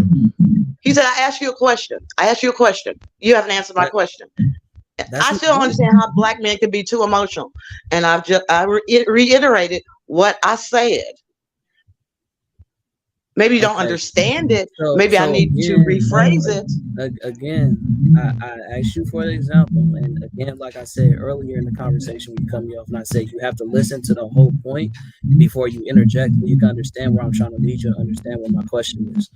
Earlier, I said, "Oh, what is your example of black men being too emotional?" Right now, the point that you just brought up was leadership, right? So I said, what is the examples of black men being too emotional? You brought up the degenerates of the community, right? Then when a woman came in as an example that all three men have pointed out that we have come encounter with the community, when you saying black men lead, and then the black men addresses you when you become disrespectful, there's no accountability on that end. You said you muted yourself. Muting yourself, I don't see what that got to do with the conversation of you still holding your black women accountable to show that this is a part of the reason why leadership from black men is at a low. Because these are the type of women that we're trying to lead, who tries to overtalk, who tries to interject before points are being made, who doesn't necessarily care who are the black men of the channel that she's saying she wants to talk about this topic or address this topic. She says she's talking to BMT. I'm assuming this is somebody that she respects, but BMT wouldn't bring certain men onto this channel unless he had respect for them. So having a disrespect for us is also a disrespect to him and his channel. Is that something that you don't want to address as a black woman? I'm gonna say it like this. When I think of accountability, I look at my TXU electric bill and go, okay, who is contributing to this bill? Because if you're contributing to my bills, then I have accountability to you. If you are not contributing to my bills, I'm not paying that young lady's bills. So I don't have to hold her accountable for anything. This is BMT's platform. Well, you hold black men accountable. Right. Exactly. Excuse me. This whole conversation is about you trying to hold black men accountable, but niggas ain't responsible for you, and you ain't responsible for them. No, we said leadership. You know, I said it before. Let me give you a civics lesson. We live in the United States of America. It is. I really tried to avoid the civics lesson, man, because for some reason you think we're children. I'm a business leader in my life. What the fuck are you talking about? Okay. You just answered the question right there. Fictitiousness. This is why we're saying No. My real business is a real business in a real world. What are you talking about? Oh God, you see this? This is the black female wants black men to lead, right? You see, this is how it works. The woman who wants black men to lead won't shut the fuck up when black men want to talk about the essence of leadership. Unless a real man is talking, and I don't hear one right now. That's the real black woman I want to talk to. That's the black woman I want to talk to. Now you couldn't handle a real black woman. Now we can handle this. See, now you can't handle this. Into a space where it's dysfunctional and it's toxic, man. But it's no need to curse and do all that. Like, again, we supposed to have love for one another. We might disagree. I can laugh at a point if I don't disagree, but let's try to keep it respectful, because right now we not representing what we actually want, which is we want unity. Right now we not demonstrating unity. You feel me? So and that's why I said I keep trying to. I won't disagree with you. I won't disagree with you about decorum, but my profanity is no less disrespectful than her entire attitude. My attitude, sitting up here saying, pointing to black men that are leading, pointing to groups that are functional. I said, move Jesus. I said, a man got up one day and said, you know something, I don't want to raise my children in the America that I see. What did he do? He went down to San Antonio, bought some land, learned how to farm, learned how to export things from his farm. He sells eggs, he sells milk, he sells cheese. That comes back into his community. They built additional things. They have computers for the kids now. I'm bragging on a black leader, a black male leader. But yet and still, oh, Nichelle, what is the chance of that happening? Leadership is one of those things. A lot of people are called, but few are chosen. Except that little fact. Not everybody, like I said, not everybody is going to be able to play NFL football. Can I challenge that with a different vision, perhaps? You kind of left the definition of leadership to men of high accomplishment, which that's a solid argument, right? Those men are definitely leaders, so I'm not going to take away from that. But what I would offer you is that when it comes to the black man and the black woman, every man in a relationship is a leader in his own smaller right. So I would kind of shy away from the direction you're moving in. It's almost like saying I can't be considered a leader unless I have done some great thing. Like the guy who's the driver on the garbage truck doesn't deserve respect or something. Like the guy who's a mechanic doesn't deserve respect. Like the bus driver doesn't deserve respect. I think this is a weird attitude you're flirting with. We're talking about leadership. I agree. Something? I knew Keith Robinson before Keith Robinson ran for office. Did he consider himself a politician? No. No. I understand father. that. Listen what I'm saying. This was a concerned father. This was a man who stood up for his child. And because he stood up with such fire and devotion to his child, his children, people started following him. They wanted to hear what else he had to say, what other ideas he had. How could you help my family? That's how he became a leader. So I'm not sitting up there saying, oh, you have to make a ton of money. But when I sit up there and say, don't micromanage your wife, it's like the simple thing. If a guy is out there cutting the yard, you don't go out there and start telling him, well, baby, you need to do the grass at 2.5 inches instead of 1.5 inch. Go out there, bring him a drink and shut the fuck up. But brothers, you say, oh, Nichelle, you're being disrespectful when you said a man can't come home and tell his wife what he wants to eat. Well, normally, the woman goes out, buys the grocery, plans the meal. If a man I says, need you to walk me through what's wrong with that. I need you to explain it to me like a child, why that is a bad thing for a man to come home and say, hey, baby, this is what I want for dinner. A child. Let's go through it like a child. When you come home from work, what time is it? 6 o'clock? If you come home at 6 o'clock and you say, yo, babe, I want some of your meatloaf. Damn, baby, you know how long it take me to make some meatloaf? I don't give a shit. I want some meatloaf. Yeah, that's like 40 minutes. That's like an hour back. So nobody talks like that. Stop that. You see this Ike Turner shit? This that color purple shit. It take like every black man that wants to actually be respected is secretly in a monster. He's all Ike Turners. Come on, this is what I'm saying. You get mad at me for pointing out the disrespectful nature of it. Michelle, please don't make me cut off your Tubi, because you be doing too many of these damn man beating women stories. You gotta stop. You gotta stop. And not for nothing, but one second, please. Nichelle, we love you, but your mic is killing me right now. It's making it so hard. Let her talk. The new lady, please. Yeah, and then we got to create a solution. In saying micromanaging somebody, you don't need to micromanage your wife. If you come home and say, yo, babe, could you whip up some of your meatloaf? I really like your meatloaf. That's not micromanaging anyone. But if you have to, and I've seen it with white men as well, they will try to micromanage the women. And if they do, you're going to have revolt on your hand. Do me a favor. My next door neighbor used to require his wife to iron his drawers. Can we please let the lady chime in, please? Yeah. Welcome, Creative Solutions. You've been doing an excellent job on your channel. We're glad to have you over here. What's going on? What's going on, sis? Hi, everyone. So, Hi, Creative. I think we get it short-sighted. Like, why when we boil down to like leadership and this, we jump down to telling the woman this about the cooking and this. Like, things like that is not really important because at this point, right now, you can order food if you really wanted food like that fast.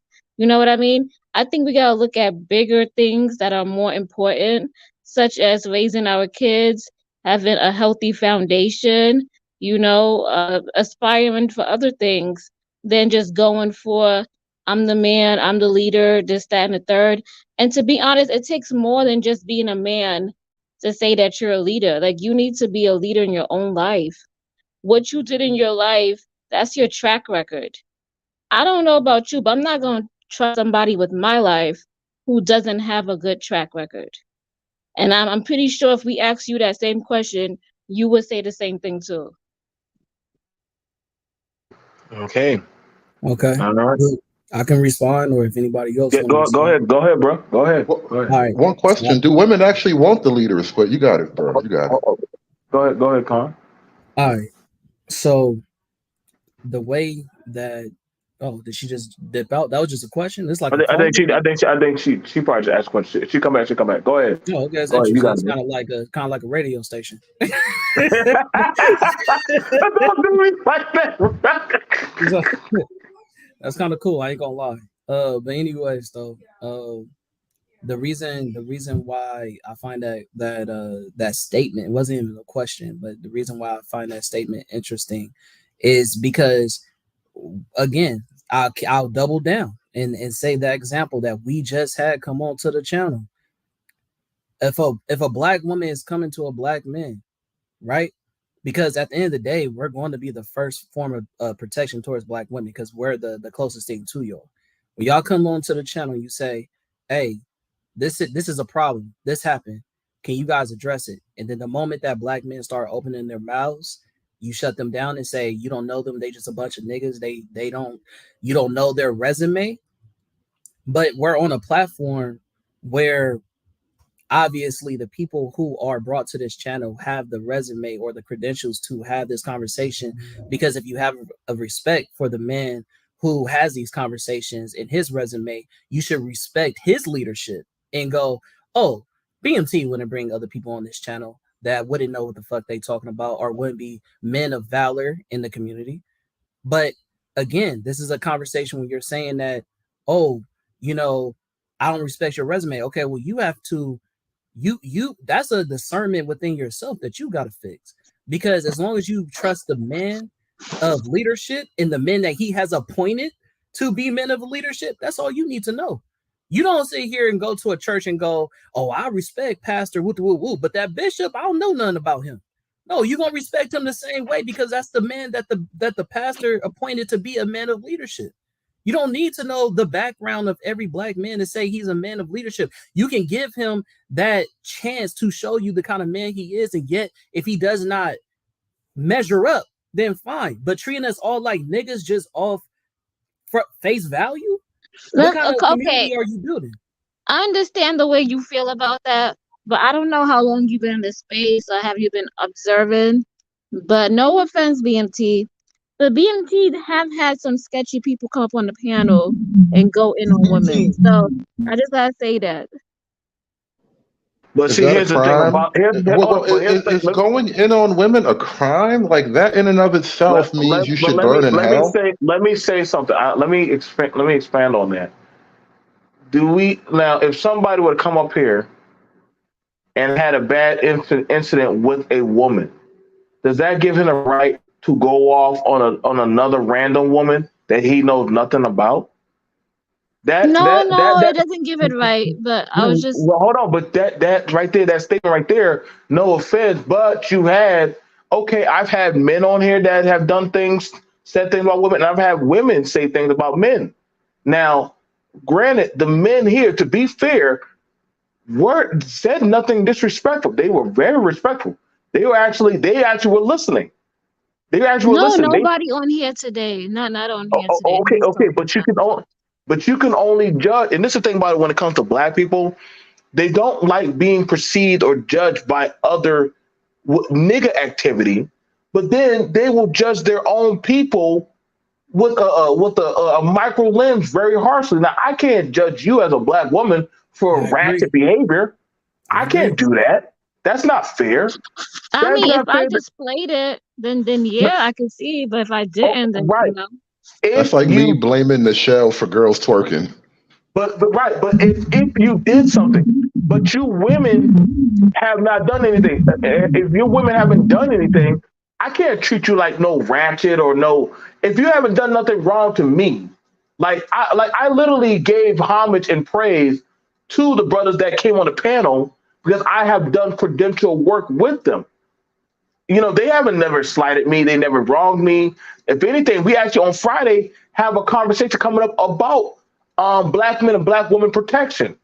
So mind you, so these brothers, they literally, and actually, believe it or not, David even talking about, hey, if I'm protecting you as a man, I better be leading. David's not wrong for saying that as a man. If that's his protection and that's his clause, that's the same thing. Same thing for Khan. Same thing for Khan Man and Straw Hat Jufi. So the men were not disrespectful under no circumstance. Nichelle, have you felt disrespected at all on this panel or wronged or implementally done wrong? Have you felt wrong? Huh? You know, I'm a big girl. I knew coming on the panel. I'm We, saying like, we know that. We know you can handle yourself, baby. I know that. You like, Hey, ready. listen. I did curse at the woman one time, but the moment passed and it's over. Can you, hold Michelle? on, hold on. I'm gonna say it like this: that as women, I'm just gonna say it like this: as women, especially black women, we tend to be very defensive around black men. It's not. Sometimes we take it to the ninth level. But I want you to understand, I am almost 50 years old, and I have young brothers walking up to me going, yo, can I hit it? Can I hit it? Can I get some of that? Michelle. Like, I'm less than a human being. So if you have a woman, she came on, she was. How does that make you less than a human being? Like guys are out there trying to stick their dick in lesser life forms? Like, no, this is where they're supposed to put it. You didn't stop being a woman. But did you guys just not understand? Would you want your daughter to talk to you like that? Okay. It's not what I want. Listen. What I want doesn't necessarily matter in this scenario because the world is the way it is, and you are a woman who operates among men, and the younger men just might make it go for it. Hell, listen, you 50 years old, and you got young niggas trying to hit that. I thought that was a good thing. I don't know. I'm still confused about how women are, but I guess you still got it. Bad thing. It's a bad thing. And what I'm trying to say is women come into situations. The lady came in, she was obviously very emotionally upset. I mean, you know, the house is burning down. They're dragging this black woman naked through the field. This is just horrible. I mean, that's what she was trying to articulate. And for the other men to start talking to her, now it's like, wait a minute, I'm not sure of the space, whether it's a safe space now, because I've just seen something terribly hard. Hold on. When you said the other men talking to it, you realize I asked her to explain more about the incident, right? Right. Right. I understand. Like I said, when you are emotional, male or female, your points get lost. That she was trying to portray something that was obviously very emotionally traumatic to her. I haven't seen the video. I've just seen stills of it, and it's like, what the fuck? Yeah, it I looked really think we should bad. change the topic. I've seen it too. That the topic's not about whether or not if black men are too emotional to be. I think the topic is, do black women care about black men emotions and are black No. women too emotional? It does come down to. Or do we think that black women are too emotional to allow black men to? Because you just brought up the example that she was so emotional that when she came onto the channel, that she was just asked a basic question and couldn't handle it in a respectable response. And you're letting her go to do that because she's a woman. No, I'm not saying let her go because she's a woman. You never hold her accountable though. This whole conversation, we've been talking about black men this whole time, and we constantly get into the conversation of duality. You can't have leadership within having the person who is asking for leadership to not accept leadership. But every time we have the conversation of these individuals and examples who are not exemplifying, hey, I want leadership and I'm showing that I want leadership, the black women are saying, well, I'm not worried about them. I'm only worried about y'all. But those two things are one and same. Okay, all I can say is it like this. I love my pastor. There are a lot of other preachers out there, but why do I go to his church? Because he exhibits leadership. Why do I love my cousin is also a preacher, and I help him out with his growth of his church? It's because he exemplifies leadership. That if a woman came running in, highly emotional, they would probably handle it a different way, and they would listen to her pain in her voice. That's why I just immediately muted up and went over to the computer to see what was going on. No, and like I said, I want y'all to understand. Me and Michelle will look into that. We will look into that. We can promise you on that one. I can tell you right now, he literally has a heart for the people, especially for his community. If y'all think Conman is not going to check into that, he is. David is definitely about, hey, accountability. Like, you know what I'm saying? I get it. It was an emotional thing.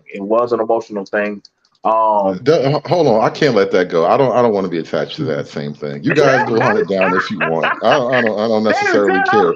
You gotta make me care first of all, because not for nothing. Niggas get shot every day, B. So like something bad happened to a woman, and I'm supposed to like fall out of my skin over it. Like, come on, man. Okay, that's fair enough, David. You definitely you have never broken from that code. So I cannot fault you on that. But David does. I'm using that as definitely to say, David, you do ride hard on the accountability. Like you're like, hey man, right is right, wrong is wrong. If you ain't and you're right, then hey, that's what happens But again, the thing about it is, could it have been handled different? Yes, it could have, and that's why I said, hey, give respect to the men on the panel. If the men want to know what happened, they want to know what happened. Me. I mean, I'm going to talk about it if I knew what was going on. That's why I say, hey, if it's something you want to send me in the back chat, send it to me. You know what I'm saying? I definitely will check into it. Like I said, it's BMT, real quick. I know this might seem petty, but I love petty sometimes. The brother on the panel, he was doing a great job illustrating this point. But let's get practical with his illustration, right? Let's say because Mahogany responded to me the way she did and her plea for male support. What if I actually said, because you don't give a fuck about my problems, I don't give a fuck about you or your problems? Is that not fair? That is fair. That is fair. I cannot fault you on that one because honestly, I am of that kind of mindset that, hey, if there's a plight for men going on and it's not cared about or it's not a problem that, hey, well, that's not a big deal, get over it, then I do feel like that, hey, nobody cares about what's happening to a man, then why should, and that's honestly why a lot of men are tapping out, but they're like, hey, nobody cares about what's happening to us. That's what I said earlier, did I not? Nobody cared happening to the men. This is why the men are like, yo, why are we going out there? Like that number is drawing down slowly. When you stop caring about the men of your society, you're starting to lose face of the soldier. And that's literally a thing that I and Conman can tell you about soldiers. If the people don't care about the soldiers, listen, when you have a war coming, those soldiers are not going to pick up their swords. They're not going to pick up their spears. They're going to just fall back. Oh, that's on y'all. Y'all on your own on that one. And that's a point I wanted to drive in on, but I was cut it off when we was talking about culture, when she said leadership and culture are two totally different things. They're not. Even in the conversation that we're talking about soldiers, there is army culture for a reason, or military culture for a reason. You have to be able to raise an ideology for people to understand the system of leadership that they respect. Because if you don't instill moral and character into people to understand why it's led and works in the system that it works, you're going to have a system that crumbles.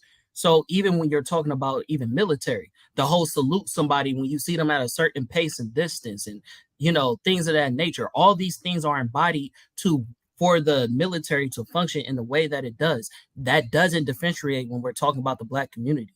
This is why morals and everything else that we're talking about, like when you brought up religion, matters. There's no separation when you talk about culture and you talk about leadership. Those two things are one and the same. And the reason why a lot of leadership is not respected is because we come from multiple different cultures. You know, Black people, the community is not one dimensional. And that's why we have so many problems, because we all have different agendas and priorities. We can't go to be one in a line. One thing I was also going to say is the same thing you were talking about. We need to be integrated. You don't believe in segregation. I think the same thing that going into the point that BMT was talking about, he didn't say it all the way, but he brought up sexuality and things of that nature. A lot of Black women prioritize, like you said, with other women, like you guys with the feminist movement are more aligned with Black women. I mean, not Black women, but white women agendas versus the Black men who are trying to be leaders and help lead the community. And that, again, also creates more division. We talking about, LGBTQ community. You're more aligned with the feminine Black man and his needs than you are about the heterosexual Black man needs. So again, that also creates division. And I just feel like a more and more and more we talk, we just keep on trying to quiet the Black man's voice. And that's why we're not able to be one in accord. Because when we talk and when we speak about our needs and about our grievances and about how we want to lead, it's all shut down, and the Black woman's voice is the only one that matters. Which is why when we talked about the woman who came onto this channel, we only keep harping on her emotional state, about what she just seen, about what her needs are. But nobody is saying that, you know what, that shit wasn't okay. Not one woman came on this channel and said, you know what, that wasn't okay. And that's the reason why we have division between Black men and Black women, because there's only a focus point when it comes to Black women and not when it comes to Black men. Okay, can I say this one more time? Go ahead. When Black men become unavailable emotionally, it's because they are being too emotional about their own needs. I've been talking about kids. I've been talking about men who are leading kids, doing things for kids, next generation. What do we want for those kids?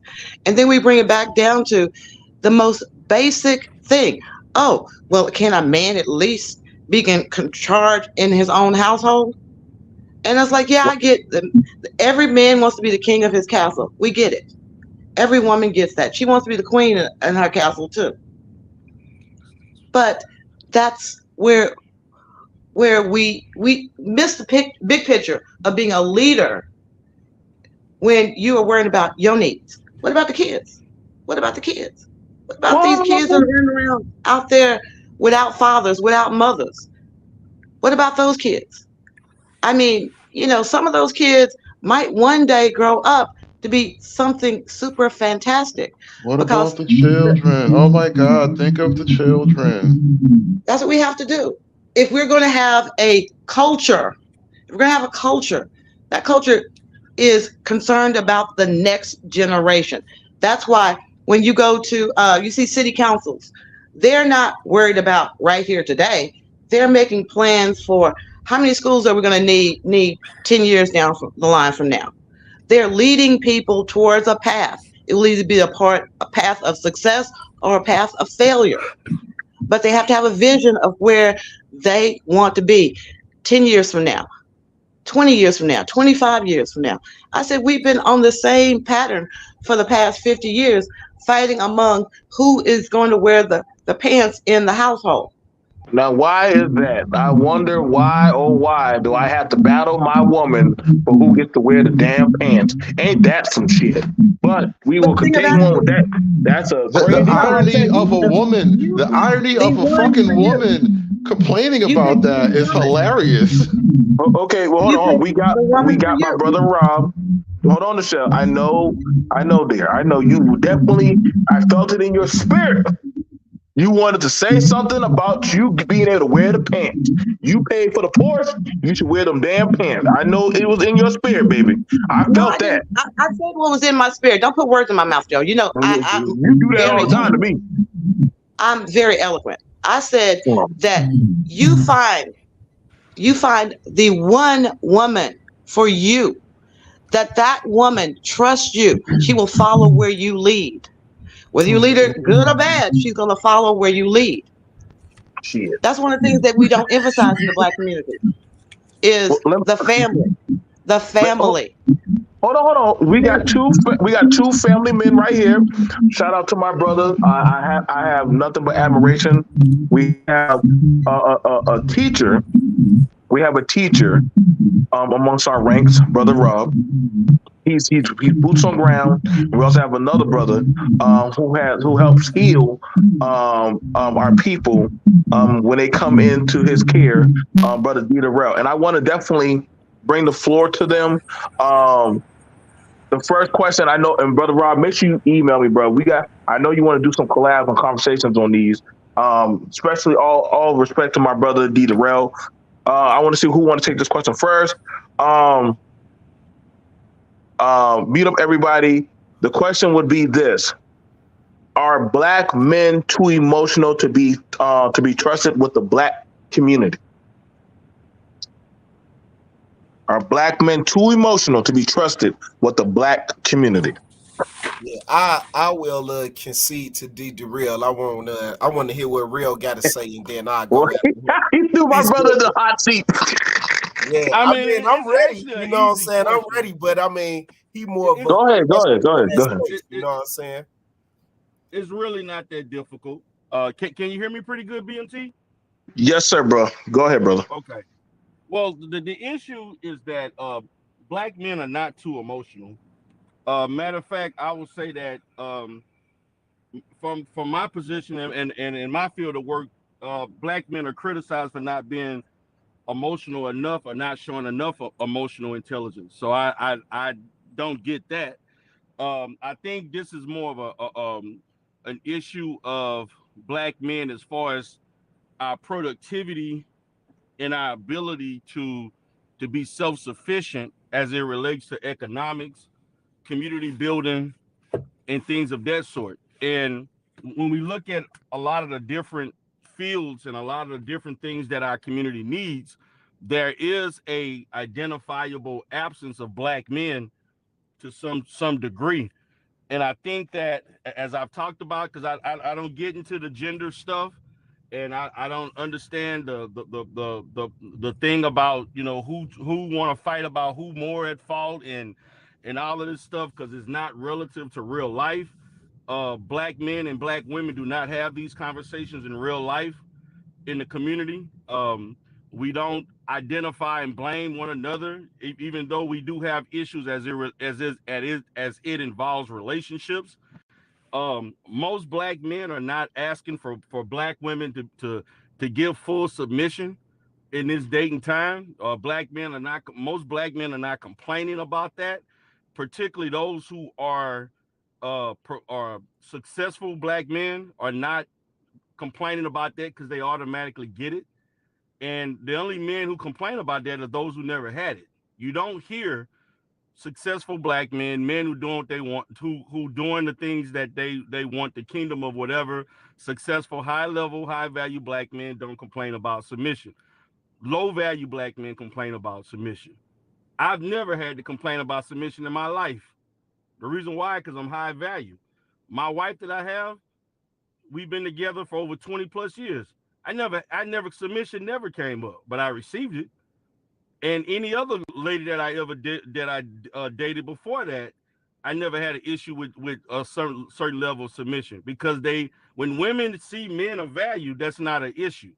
They automatically understand and they trust a man enough to do that. Now, when it comes to the community, and again, as far as the emotional thing, again, when you hear the typical Black woman that's in a relationship in a normal aggregate of our society, they're complaining in a relationship that a man does not express their feelings enough, or he doesn't show enough emotional intelligence to identify or have those conversations. I've never heard these kind of conversations about complaining about men in regards to that until I go online. What I see every day, and I see the dysfunction of the Black community every day in all levels. This is not of importance. So I mean, that's just my take on that. Now there are going to be people who complain and think otherwise, but then you have to really look at, and to me, and at this point, BMT, and you know how I've talked to you offline about this. I mean, the people who complain about these things and lack thereof are those that never had it. They had to Those have who are it. not Yes. successful. Yes. They've never had it. So you're going to complain about something that no one has ever gave to you, but you never tackle the reasons they never gave it to you. They gave to you. There are people who've been complaining, even people on this panel that I have had arguments with for 5 years. So my question is, what has changed in those 5 years from the time that we first argued that you still are arguing about the same thing? I mean, because that means that where's the growth? Where's the improvement? Where is the I'm getting to a next level type thing? You know what I'm saying? So in summation of everything that I stated, this is a problem of economics. This is a problem of social functioning, and this is a problem of us as a people, not as one group of a gender doing this and another group doing that. That's like asinine. That's not how communities function. Whether you believe we have a community or not, we don't function like that as a whole. We don't have those type of conversations. So that's pretty much my perspective on that question. No doubt. And Brother Ron? that's why I conceded, because like I said, he's more of a professional in that field. Mine's is more individual based, and I believe this is a perception issue. The issue that are black men too emotional to be trusted with the black community. I believe that it's a perception issue. Quick story, right? One of my guys, right? We call him Project Pat, right? Pat been in 6 car accidents. So every time he in the car with you, man, Mo, slow down, Mo. Man, Joe, you know what I'm saying? Man, you ain't see that fire, Mo. You see what I mean? It's not that I'm driving crazy. He has the perception that I'm driving crazy because he's been in 6 car accidents. I think this is a perception issue. I know plenty of black men who I trust that are doing wonderful work in the community. I think we just need to highlight the work that they are doing so that we can have it in our purview that we can trust black men, that there are some dignified, dedicated black men who are out here working for their community, taking care of their families, and doing what they supposed to do. The conversations that we have on YouTube, because we are hardwired to look for that car crash, right? We are victims of propaganda. We create the propaganda that we complain about. I'm telling you. And so, because we are hardwired to look for the car crash, and then we find the weak point and we hammer away at that instead of talking about the solutions.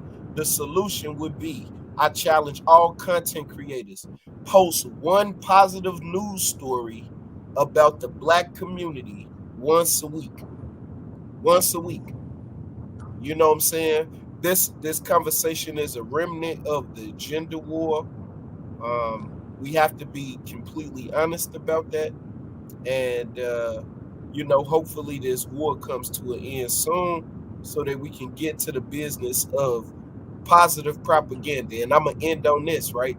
Positive propaganda. What I'm saying is, literally is, we need to lie to our people about us doing good. Man, all of the He really just said that. Up, you know what I'm saying? We need to, man, black home ownership is on the line. We need to lie to our people so that we can create a positive atmosphere, because it's too toxic to create at this point. You know what I'm saying? We are only destroying, It's too toxic to create. We need to start lying to our people and saying all kind of positive stuff. Positive propaganda. All right, and so I'll end on that note. Well, the thing about it, and I can expound on why I understand why Brother Rob even made that statement, because, and we can use that like the Chinese government. I'm not sure if I ever read any of their propaganda books or stuff, but they do that. And they paint that ideology of why they should be great or why they are great. Different power movements tell their people, you're this, you're that, X, Y, and Z. This is how they also, I've seen the clip when they paint, hey, them black boys are super predator. Yeah, that was literally propaganda. Now you got to where even now, a lot of the men and women believe that about their own people. Yeah, they're naturally Right, that's like why I that. said Yeah. black culture. That's why I was saying black culture and black leadership are two different things. Because what we perceive as culture for a lot of people in America and outside of America, when they think of black culture, they identify with what they see on TV. But that's nowhere near where our black leadership is. Our black leadership is not running around twerking. Our black business I don't know. owners. No. I You don't are know so about that wrong. one, Michelle. You are so wrong about that. That has happened, Michelle. I'm sorry to say, Black female elected officials have been twerking upside down on the handstand. Bands will make her dance. Oh yeah, she was running for office. That was the stupidest dadgum thing. Now, But so yeah, we can't. She wasn't running for office. No, she wasn't running for office. She was running for re-election. She was already in office. Talk about the Okay, I stand corrected. Talk about the average. Are we going to talk about the? We're going to make. That's why I read some of the average. The typical thing. I mean, let's be honest about Your mic it. went The average down, black real. politician is not twerking. The Real. people who Your are mic financing went and down, doing the real. work on ground level are not twerking. People who are registering people to vote, they're not twerking. So we're going to take isolated events. Did you see the no voting, no vucking ad? Come on, man. Did you see the get your booty to the poll? Get your booty to the poll. The point that Real trying to make is okay. this. So we Right. can't have a serious conversation. So we No, Right. How is that not serious? These things happen, That's the bro. exception to the rule, brother. They're not the Like, exception. You refuse to accept the new rule. That is not You refuse to Bro, accept it's throwing the new rule. No, you one at a time. One at a time. One at a time. One at a time. One at a time. You refuse Go ahead, brother. normal See the route? society. That's what you refuse to do. All right. What is normal society? Can you define that? I think he was just. No, that's a dumb question. He broke up for a second. In the last couple election cycles, bro, come on. The society, the society that you walk out and you experience, if you actually get out the computer for once in your life, and you see that people are moving and shaking, doing things, they're working, they're interacting with others, they're having conversations, they're not socially awkward, they're communicating, they're bonding with others, they're networking. That's society. I shouldn't even have to explain that. So the reason why I said define what normal society is because what David just talked about was what he perceives as normal society. You said to him that he's talking about isolated situations, but the community that you're talking about is also isolated. That is not the totality of normal society. You're talking about a select group of people and individuals. You're not talking about the masses. Because the masses are twerking. You can't define. You cannot define for me what I meant. I stated exactly what I stated. You're perceiving it whatever way you want to, but in perception can come flaw. So you can look at something from a flawed perspective. So just because you have a perception, well, no, the heart of the disagreement is simple. The heart of the disagreement is on your side, Darrell. You're basically saying that a few miscreants are doing, but I'm saying on the right, I'm saying on my side, yes, the mass social decay goes all the way to the top. So you can have Cardi B interviewing Joe Biden.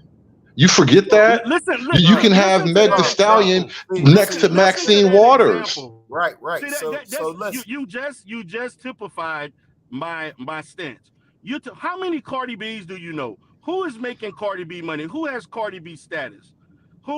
No. The question is that not the broad culture though? She represents the broad culture of degeneracy. I just wanna be able to make a So point. when they want to talk to black people, they know it's better to go to Cardi B. When they want to talk to black women, they know it's better to go to Meg Thee Stallion. Let's try to reel it back. Let's try to reel it back. Let's try to reel it back. Well, Darrell, bro, you gotta let somebody else speak too, you know. Stop this. No, I am speaking, but I'm just saying you're trying to. No, Jesus Christ. Exactly. Nobody. First of all, you talked for like 3 hours before I even got on. So I mean, damn, like That don't mean you get to go for 3 hours straight now. Wait a minute. It don't mean you get to go either. We can have it back and forth. So like I'll give you the floor, but you got to give the floor back. Let me ask you a question. Let me ask you a question, David. Why did you choose Cardi B as an example? What is Cardi B doing that the average black woman is doing? To use Cardi that B as the primary example. It wasn't the primary. It was a list I gave you of different examples. The no voting, no. Hold on, bro. No, you asked me, Darrell, shut up, bro. You asked me a question. You can't do that, and then because you want me to fucking answer a question, and now you talking through my answer. Because you talking through the answer you want. Do you want me to answer your question? Hey, when I was explaining myself, you was interrupting. I gave you the floor. Did I not give you the floor? No, you did not. You did not give me the floor. Oh my God. Okay. Right. Listen, So I'll answer your question if you would like. If you would like to answer, I will answer you. It's going to take me more than 5 words. Well, we know that. Okay. So you wanted examples. You wanted examples of why I take this position, and I gave you the "Get Your Booty to the Poll" ad. I gave you the "No Voting, No Vucking" ad. Cardi B is interviewing Joe Biden. Maxine Waters is hanging out with Meg Thee Stallion. So when you say that this cultural thing isn't, and it's not the leadership of black people, I'm like, bullshit. It's definitely the leadership, because the leadership of black politics and outside of black politics knows that if you want to reach black people, this is apparently the most effective way to do it. I would disagree. Okay, let me know when I can respond to that. Yeah, and real, I want to mention to you, your mic have went down since you done started. You lower than you were before. I'm lower. Yeah. Yeah, you going low. You're going low. All right. Let me know. I'm lower. Can you hear me better now? It's about the same, bro. Damn. Okay. Well, I'm gonna yield until I get my mic right. Go ahead. Okay. Yeah. I can hear him just fine, but okay. Okay. Hood Conservative, I wanted to, just give you some pushback on your point. You almost make it seem like, politically speaking, when politicians come looking for the vote in the black community, they exclusively go to people like Cardi B and Meg Thee Stallion. That was it was almost inferred. I know you didn't say that directly, but it was almost inferred that I say they grow through those people to speak to the broad masses of black people. They understand that power. Who else traditionally would you say politicians have went through in order to secure and procure the black vote? They typically use black celebrities. That's kind of my whole point. So when politicians want to talk to you, ask me a question. Bro, you asked me a question. Let me get the other. Let me get the second sentence out. When they want to go to the black vote, they don't go to like your hardcore intellectuals or your economics professors or whatever. They go to guys who got like 1 million+ followers on Instagram. Thanks. No. That's not true. I mean, no. I want to. No, that's not true. They go to the black church. The black church. Thank you. The black church. I'm glad somebody said it. They stop doing that. Hold on. What pastors do y'all know that are leading for votes and stuff like that? Because from what I know, like unless you're talking about what's his name, TD Al Jakes. I'm in Sharpton, Al Chicago, Sharpton or so something my like that. perspective might be a little Can you hear me? swayed, a little biased, because I'm in Chicago. You see what I mean? Okay. So, you know, in Chicago, we have they call them foundational churches. You know, have you ever heard of Mount Pisgah Baptist Church? You ever heard No. of it? Yeah, This- I know about that church. Yeah, this is the church That's an where old church. the so-called gospel music was created. Yep. You see what I mean? And then the church that I'm affiliated with, New Friendship Baptist Church. This is the church where Dr. King organized that Marquette Park march. So what I'm saying is that the black church has always been the foundational piece that politicians go through to get the black vote. If So not, can I ask you a question real quick? Sure. Just to the point that you're making. Back in the day when you used to see like John F. Kennedy and people like that going to the black church, when's the last time that you've seen a president or somebody of that nature go to a black church to do so? Because I can tell you the people that are butts in seats at the black church have declined significantly since those days. So what? Now, So to your point, brother, you know, people going to church in the black community, that population has massively declined. You are correct in that statement, right? But keep in mind, right, when it's time to procure the black vote in Chicago, and you know, this is one of the largest populations of black people in the country, right? Concentration wise, right? Man, bro, I know for a fact that's who they go to. They go to community activists, and they go to pastors and people of that nature, right? To get the vote out. So that's who they go to. That's always my question. So who can you name that has done so in the last 2 to 3 years? You talking about politicians? You talking about Politicians that has tried to accrue votes by going to the black church. Who has done Barack Obama. All Democratic politicians. Barack Obama. 90% of Democratic politicians do it. Any politician running for office will give speeches at churches. That's almost like you can't run without giving a speech at a church. I almost don't even want to count the black church because the church don't be churching like it used to church.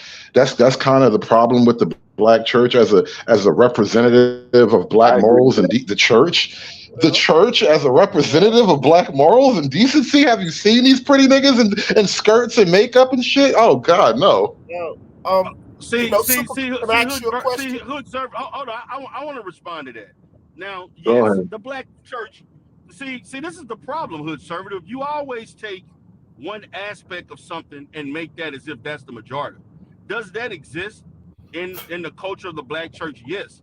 But there are a lot of small, medium-sized, major, multi-million-dollar churches that have aspects of that. Yes, but when you look at the totality of the black church, the black church is more than that, and that's the issue. You're taking things and you're being stereotypical in regards to the negativity of the black church, but the black church still does good.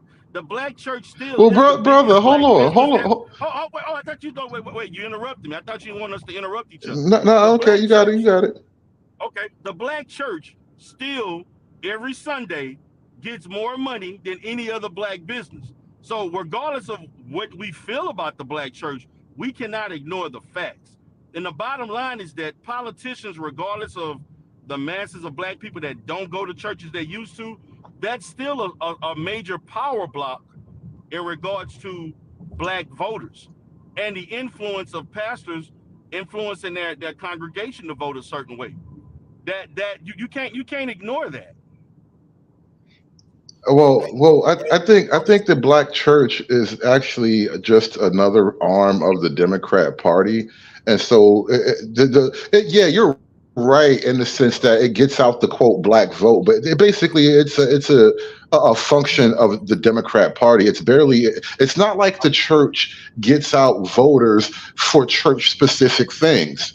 The church is now a subsidiary of Democrat politics. The church isn't out there getting out the vote because they got a biblical issue that they want to support with the law. Them niggas is out there voting for fucking gay stuff and reparations. That's not biblical. Good brother. So what's wrong with voting for reparations? Good brother. I'm just saying it's not biblical. My point was this. But you do understand that people don't, even though it's not just biblical, people still have to have their own self-interest, common interest that goes beyond biblical values. Fair enough, and I get it. It's a black thing. It's not a Bible thing. But my point is that the black church isn't so much of a church as it is just a political group at this point. Would you say that It's that's? a- Would you I say would be interested in what that? Shay thought about that. Lachey, what do you think about that? That's your question. Would You know, say- I'm down here with TD Jakes.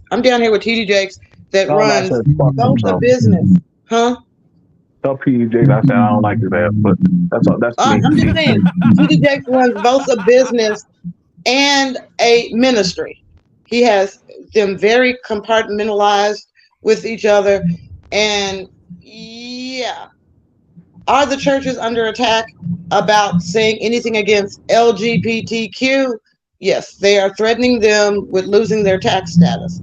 So do they appear to just support democratic policies?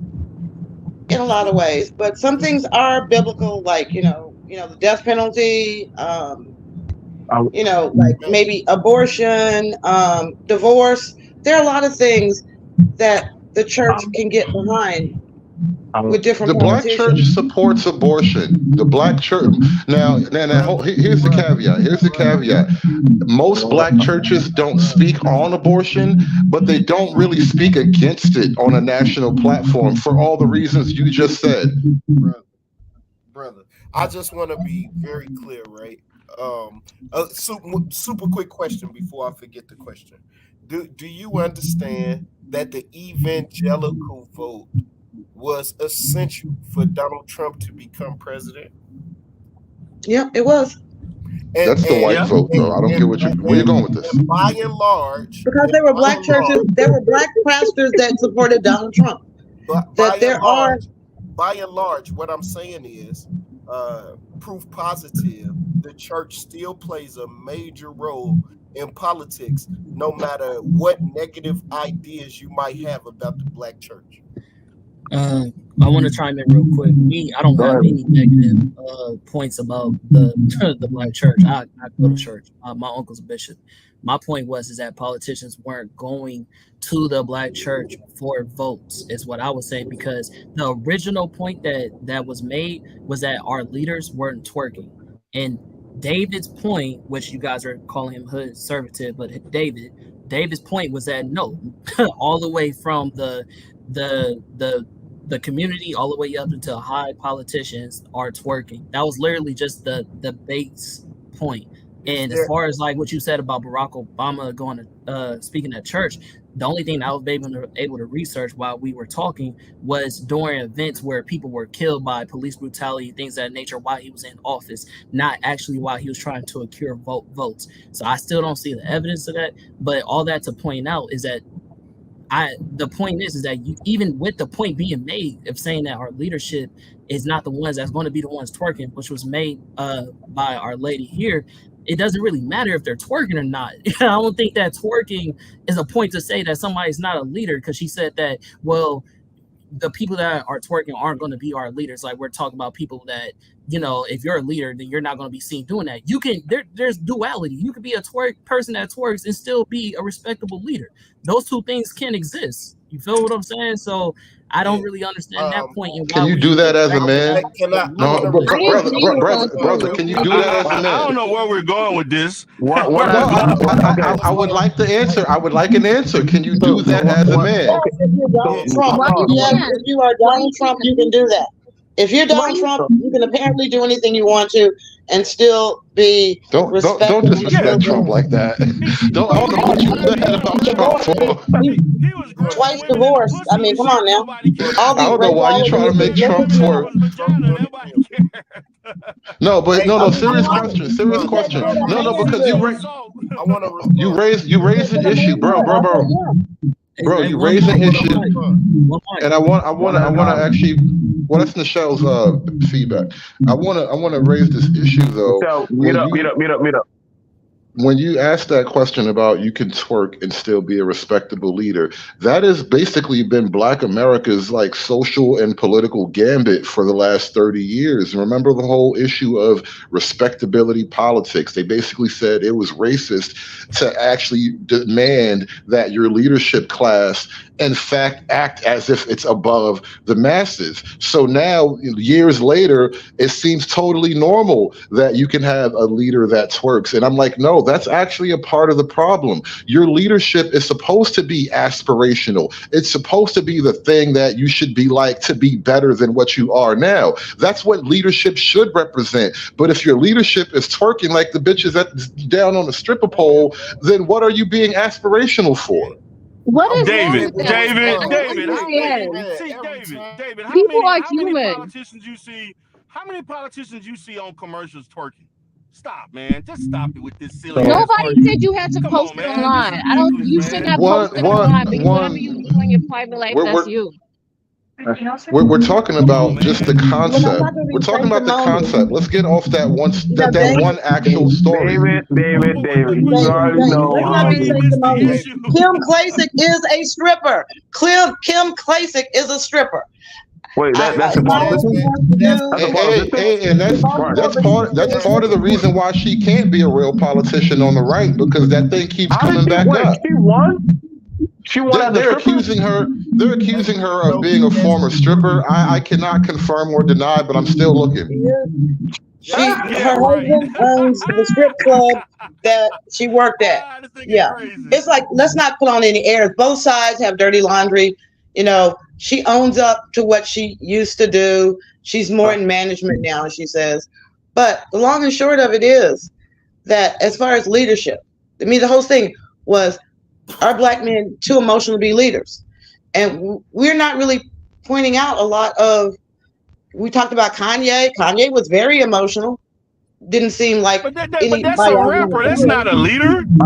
Y'all always love jumping up there, man. Now, let me ask y'all this. But see, this is why I try to bring it back to a ground level, because nobody ever asks the on boots ground Black man, the guy who you will see at Walmart, the guy who you'll see. You have her mute up. Everybody mute up. Nobody Like, can hear.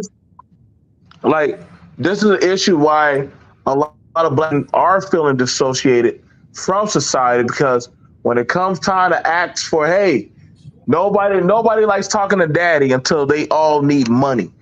And then dad's like, well, damn, I needed water or a sandwich, or somebody say good afternoon. Nobody wanted to talk to me.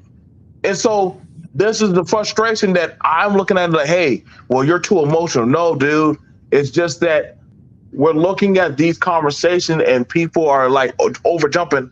I don't care about the millionaire. Half the millionaires are now having the same issues that we're having. They can't even hide their issues anymore. But when we're talking about it from the ground level, the average common Black man, I somehow, I don't know how everybody knows all these millionaires, but then when y'all look at y'all street corners or your lifestyle, it don't reflect that. That blows my mind. Y'all go shopping just like me at Walmart, Target, and at the regular grocery store. So we got ground level issues that are being overlooked.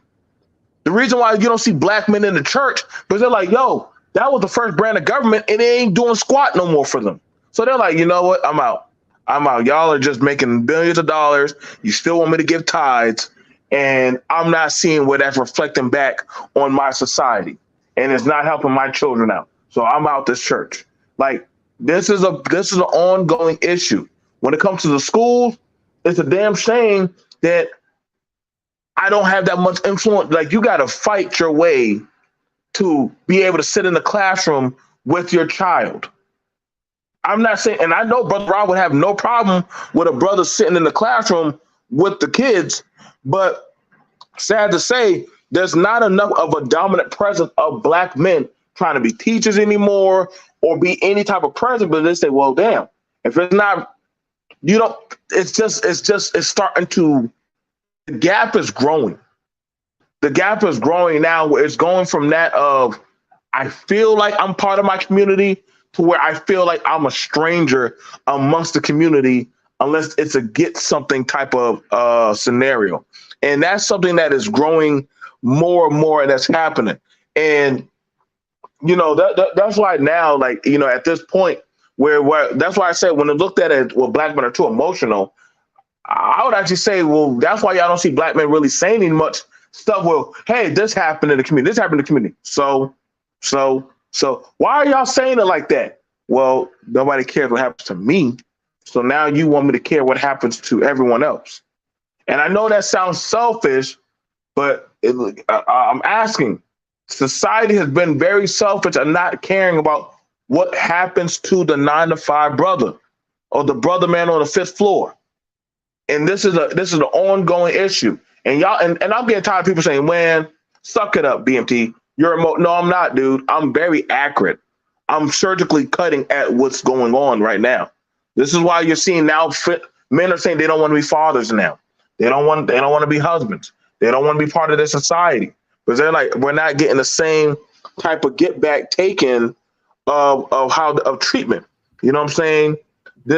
So I don't know what we can do about this, because when you're seeing other people reward everybody else around them and their reward is just do what you're told, at some point, even the dog starts to growl at the goddamn handler. Even a dog is going to growl after a while. So that's what I'm looking at right now about, hey, y'all talking about the pastor? Most black men these days say, fuck the pastor. I'm sorry, but they don't really like that man anymore. Because that man, he ain't really looking out for them like that. When it comes to the politician, you don't trust politicians like that. We have a very big distrust for these people, because they only need you is when it's time for money and voting time, or hey, I need to get a pivot. Other than that, y'all shut your asses up.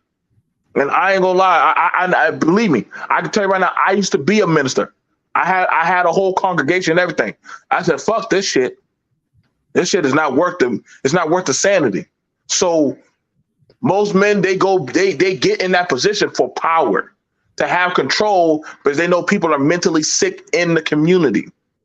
But as far as helping people get on that, hey, that old minister that didn't curse, that didn't do X, Y, and Z, hey, them guys are dying off. I'm sorry, bro. There's not many of them left. That granddaddy that you need to see smoke a cigarette that would help the kids come by the schools and stuff, I'm sorry, you don't see them men like that. You know what I'm saying? I get it. Yes, you're right. I represent myself right now. I should be viewed. But you know what? What happens to one black man, Sally, all black men get that. One of us can go fuck up. Man, David, or Brother Rob can come in the store. They're all going to get the treatment that I did something wrong. Now everybody's going to be watching them in the store from now on. Yeah. It's just a thing that black men have to walk with, man. It's a fucked up scenario. To add on to your point and to kind of respond to what Nicole Marie said in the chat, that we are not in control of our own narrative. Correct. I am afraid that we have become so pessimistic with the narrative that was created about the black community that we now believe that created narrative instead of the narrative that we want to live out. You know, we talk a lot about the problems of the black community. You know what I mean? We talk a lot about it, right? But when we even bring up a solution, we get flooded with problems with the solution. Yes.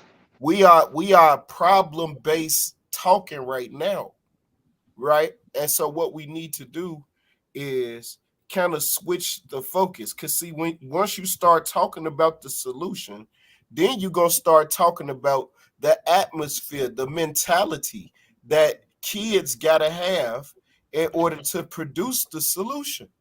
Because we're not going to produce it, because we are biased in our opinions about, politicians. We kind of marked in the sand.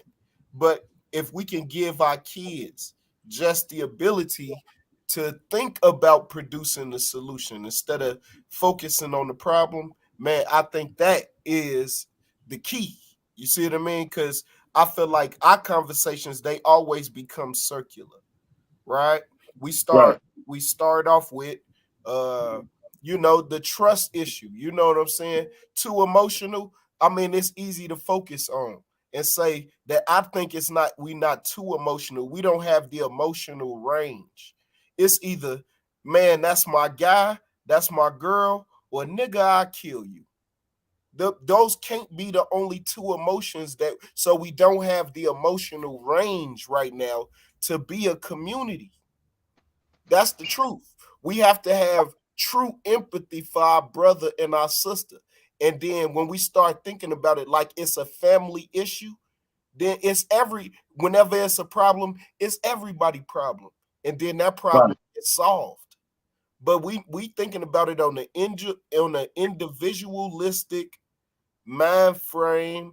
We would bring up a one-off with the politician that was twerking. And listen, right? Hey, do you know who Jasmine Crockett is? Yes, I do. I love this sister. Nobody on Black YouTube been talking about how she been cooking these Republicans. You know, that's funny. Nobody has even covered the story. She been cooking their ass, fam. Y'all hear me? Man, go look it up. She been cooking their ass. We got to support the institutions that we have. We have to stop questioning people's ability and then support them where they weak at. If we see they weak in an area of communication, we'll create a street team for the person that's in a position to help us. Do you see what I mean? I call it the nothing is good enough syndrome. You know what I'm saying? We question everything when we should be supporting some things and getting rid of some other things. I don't want to dominate the conversation, but I just feel like we hyper focused on the problem. If Black men are too emotional, let's create the emotional range for them not to be too emotional so that they can be trusted with the leadership of the Black community. How about that? I agree. Final thoughts. This is a great conversation. Nichelle, I hope you're ready for the fire tomorrow. I really do, because I already can tell you already know some people are going to be asking about Black women and their emotions. So that's going to be a good conversation. Please have your talking points ready. But go ahead, Creative Solutions. Go ahead, dear. Okay. So thank you guys for having me. I really like what Brother Rob said and Darrell. I think is yeah, on the outside looking in, we don't really have these conversations in the real world. People are actually doing it. Nobody's really sitting there complaining. The only people that are complaining are losers. And I feel like if you have the heart to lead, I mean, that's what you want to do in your heart, and you have a calling for it, and you have the action, and you have the steps that you want to take, and it's in you. I think you should lead. I don't think nobody can stop you from leading. I think you should. You should step up to the plate and do what you got to do. Yeah, that's all I have to say. Thank you guys for having me. Bye. Y'all check out Creative Solutions.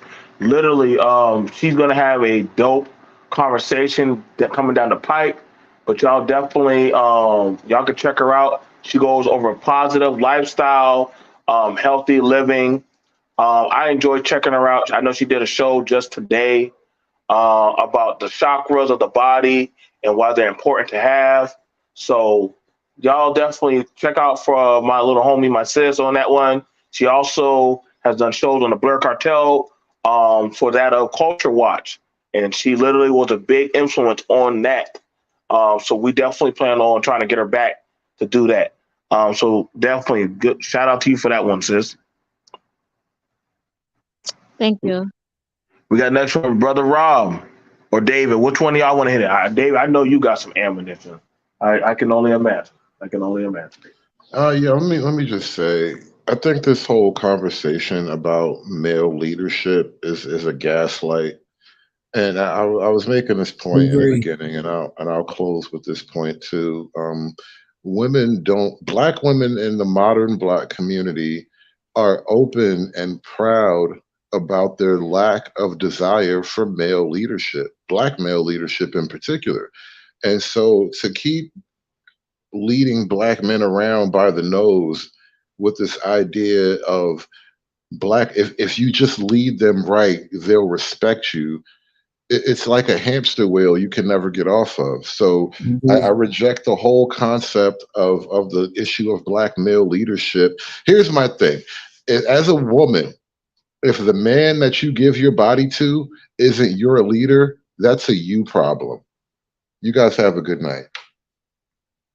Thank you, David. Always giving out great information. You guys, you can catch him on the David Monroe Show. Come with some thick skin because David is very, very, very, very, very unapologetic. But you know what? I respect the homie for that. He definitely gives some good commentary. He's a very patriarchal channel. That man is men's first. Yeah, I'm telling you right now. So, ladies, you will be hearing some shock jaw conversations over there with him. So I respect David for that. I respect him highly for that. Thank you, David. Who else want to hit? Brother Rob. Email me, bro. Email me. While the show we got some work to do. I emailed you, bro. So yeah. Right. We got some work to do. We got work to do. And I mean, and I'm off for the summer. I'm not working through the summer this summer. Okay. So, yeah, I got more time on my hand. You know? Okay. No doubt. But man, appreciate you for putting the link out there and letting me in. I felt like I, kind of gave my final thoughts with what I said as we was coming to a close. At the end of the day, this is what I say in closing, that I feel like Black folks, we got everything we need except each other. We got everything we need except each other. We are the most educated generation of Africans living in America in United States history. There are more Black men that are in college than are in jail. That's the first time in United States history. We on the brink, right? Well, what I feel like we got to do is push that idea that I put out before, right? I challenge all content creators once a week, man, just post something ultra positive about the Black community. It could be something obscure about like a young lady that, messed around and had a baby while she was going to high school, but she still graduated and she on her way to Clark, Atlanta or something. You know what I mean? It could be anything, right? But once a week, I challenge all content creators, in the Black space, you know what I mean?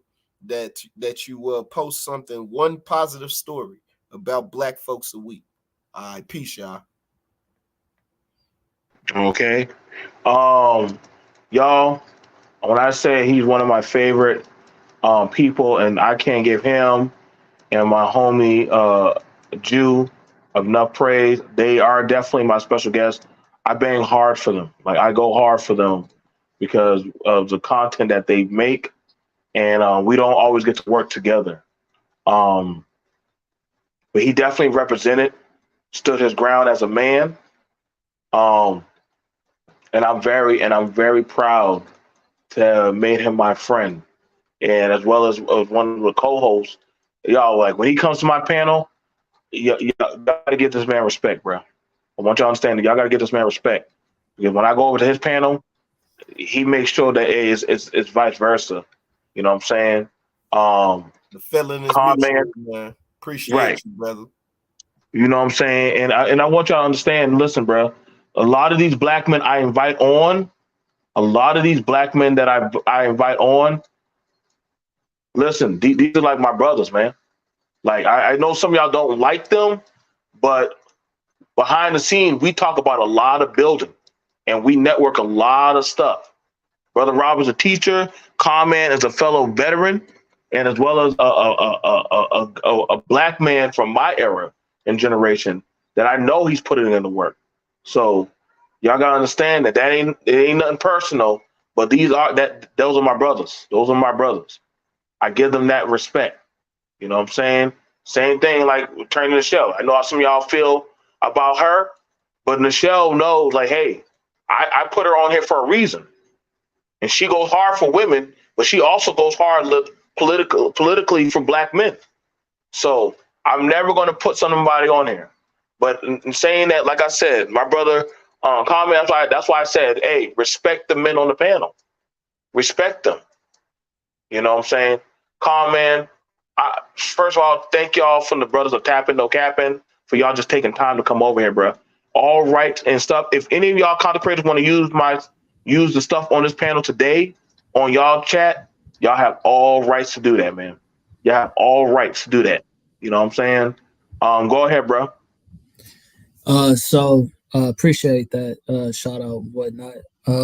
Yeah, it's always gonna be mutual respect, because if we want respect in our community, we gotta demonstrate it. So I appreciate you always being my brother in arms when it comes to that. I also want to say I appreciate all the people that came onto the panel today. Rob, I appreciate what you said towards the ending. That's what I was leading into in the beginning of this conversation, where we talked about culture and we talked about leadership. They're one and the same. Like you said, to lead into having a better community, we have to lead our children to spark the idea for them to make change. In order for us to do that, we have to effectively change the culture. From my perspective, that's one of my solution-based statements that I want to make. But I do want to disagree with Darrell. I don't know if that's his name, but I will disagree. I feel like, again, what I said earlier, where every time a black man speaks, it gets shut down or it gets diverted. Or even when we talked about accountability, when the young lady came on here, again, everybody diverted. Nobody held that person to accountability. So I don't believe that we truly want black men to be leaders, because when their voice is being heard, nobody wants to listen, or nobody wants to put ego to the side or politics and agendas to the side to be like, okay, I understand what you're saying. You feel what I'm saying? When he said that, she even said it. I don't know her name. Creative Solutions was like, the only people who complain about these things are the losers. Like that already is a reflection of like, well, how are we building a better community if that's how we looking at our people? Because obviously, if you're in a select group that don't have these problems, then you're part of the very small percentage of the masses. The masses don't represent the select group you're a part of. So if we're gonna have this broad conversation, though, that the masses are what we are directing these conversations to, not the select group that don't have these issues. If it wasn't an issue, the whole topic wouldn't even be on this panel today. It wouldn't be a question. If we didn't talk about these things, if we didn't have these issues, and we're only focused on the people who are thriving, then why would we be having this conversation? It would be asinine to even talk about it. So also saying that, black women naturally follow men when they lead or effectively lead, that's also a false narrative. You feel what I'm saying? Like, that's just also saying like what I think her name is Michelle. I'm sorry if I'm not saying it correctly, but she said that, just because you're a man doesn't mean that you are a leader. And another woman said, just because you're a man on this panel doesn't mean I respect you. Feel what I'm saying? Like, we have to all give each other that respect. You know what I'm saying? It may not be natural for us to do, but that's the only way for us to make that practice, to give each other that natural respect, to allow each other that space to show each other that we are these people that we say we are, or at least the expectancy that we want us treat each other or hold each other to the accountability of, this is a black man, I'm going to give him that role and respect. Same thing, I'm going to give a black woman that role and respect, and allow her to, help me or be my helpmate or follow me when I'm trying to effectively lead her. So again, I appreciate you, BMT, for inviting me onto this channel. Bro, you did amazing, bro. I appreciate you. I'm looking forward to Friday, where we really get into the time, bro.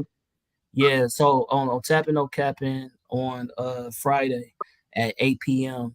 Pacific Standard Time, we will be talking about protecting black women, but the way that I phrased it was protection at what cost? And this is not for the Black women who hear this. This is not to say we don't want to protect you. This is to talk about, yes, Black men who have protected Black women, but what are the effects afterwards where, yes, these are Black men who are protecting Black women, but are they being appreciated? So people who have been killed, people who are going to jail, people who are threatened, all these different things that happens after protecting a Black woman, and for still some of the masses to say, we're not protecting you guys. So we're going to talk about that. We're going to talk about the Carlisha Hood incident. We're going to talk about what can we do better? What are the solution based? And if any of the women on this panel or people in the comments that want to be on that episode, just hit me up or BMT, and we'll be more than welcome to have you. Thank you. Yes. Please hit us up. I will get you in contact with Comment immediately. My brother is we met by debating. That's how we met. And Khan is not afraid to debate. We have one of the best, I believe, debate leagues for men or just people in general on comics and anime and anything. Comment can pull it together along with shout out to his co-host Straw Hat Juffy. Literally amazing art designer. He can make you anything from clothing, hats, and all apparel. The brothers are both talented. They're both talented. So I definitely enjoyed that. Real quick, I just want to, for the people who don't know me, and I don't know why, it's not important to say. I really don't feel like it is, but I gotta say it. Just so you know my background, you feel me? Like you said, I'm a veteran. You know what I'm saying? I'm an older brother of 8 younger sisters. You feel what I'm saying? I was raised by my mom, a single mom, my grandmother. You feel me? I've worked in the VA hospital, property manager for homeless veterans. You feel what I'm saying? I'm continuously active in my uncle's church. You feel what I'm saying? Who owns a church? He's the bishop, and have been on it from Oakland, California for over 20 years. So you guys need to understand that just because you don't know a man's background, that doesn't mean that he doesn't have the respectability that he deserves. You feel what I'm saying? Like, we can have that conversation offline, right? But that doesn't take away the value of my words and my perspective. You don't necessarily, like, if I didn't know Michelle was an attorney, I still wouldn't discount her perspective because it's needed. It's because it's value. You know, every person that's a part of the table, conversation and perspectives matter. We are the collective. We are the community. So for anybody to feel like, oh, just because you don't know somebody means that their opinion doesn't matter, then you're already being hypocritical about your perspective of wanting a better community, because we are the community. Every single person in this panel is the community. Can I say something to him?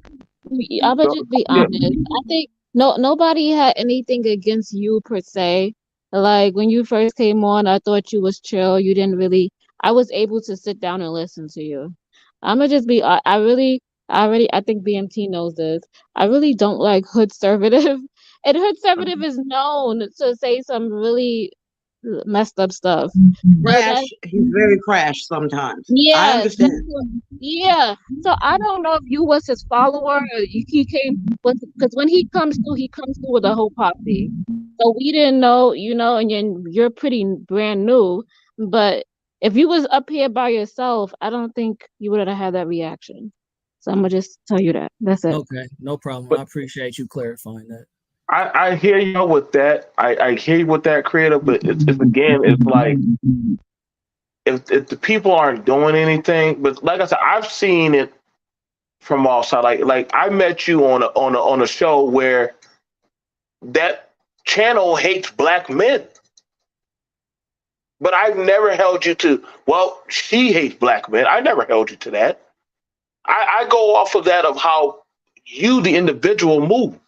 You understand? Like, that's the thing about it. Like, that's why, and it's crazy. Like, because like when people talk about these people like Malcolm or different leaders, if y'all really look at their backgrounds, a lot of them have some stuff in their background.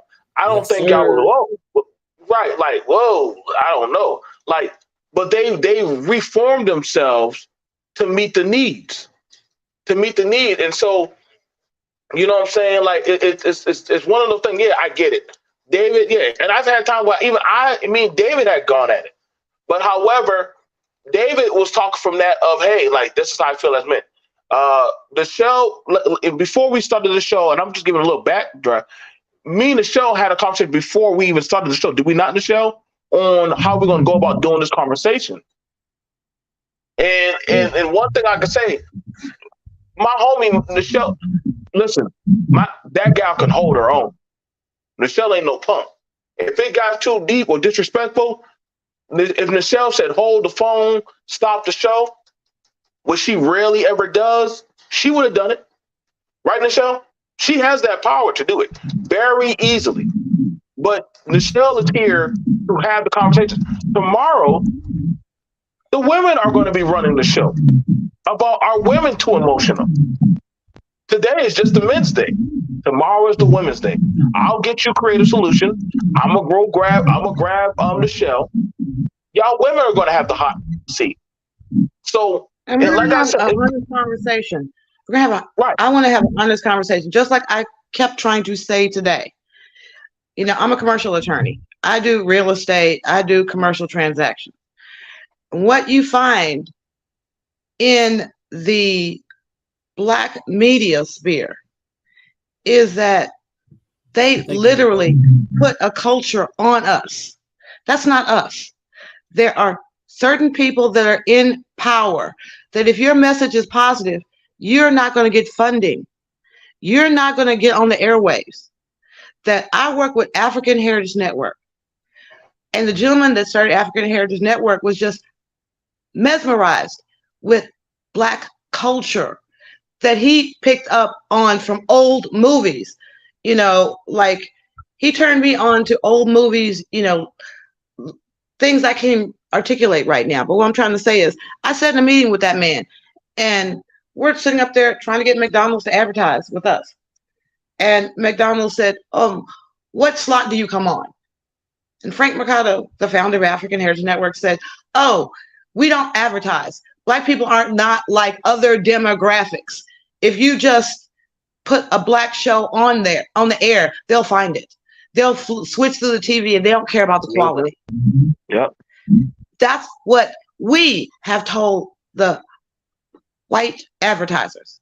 Back in the day when they came out with BET, it was, you know, if you want to sell to a Black person, you're going to have to treat them with respect. You're going to have to show them the expensive stuff. And that's how we got the reputation of spending beyond our means. All right. But at the end of the day, I'm sitting up here every day on Facebook. I see, you know, white law firms trying to convince Black women to sue about the hair straighteners. When I was at Proline Corporation, we discovered that it might cause cancer. That a brother was trying to sell a product to us so that Black men could use it every day to keep the heads bald. And I did my research. I'm a lawyer, I'm not a scientist. But sometimes I have to ask people questions. And I went to the military. Because Joe, you remember when you were in the military, Terry, if you if you develop a case of hair bumps, you could get a discharge? Okay. The shaving profile. Yep. Go ahead. Yeah. I worked for the Department of Defense. I was in International Affairs and Intelligence at the Pentagon. So I knew there had been studies done about the carcinogenic effects of depilatories on Black men because they had tried to force Black men to use a depilatory on a daily basis if they couldn't shave. That caused cancer. That's what, if you hear my heart when I sit there and say, I'm tired of seeing our Black people make money off of our Black bodies.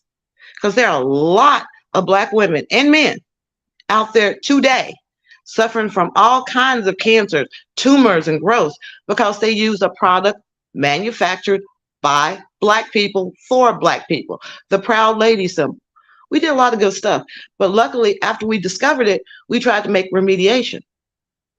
Y'all, it's a big world out there. It's a big, beautiful world out there. And when I say, are we too emotional to lead?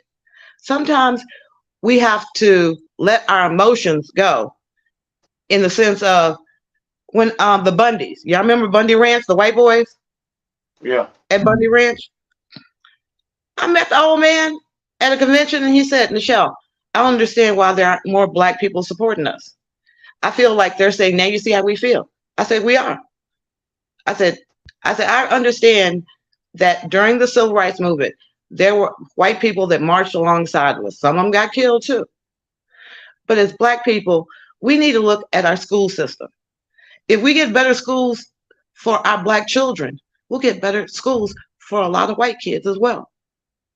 If we get our roads fixed, guess what? White, Asian, everybody go on those roads. The reason I spoke about Keith Robinson is because Keith just stood up one day at a school board meeting. And what he said wasn't just about his little Black child. It was about every father's little child.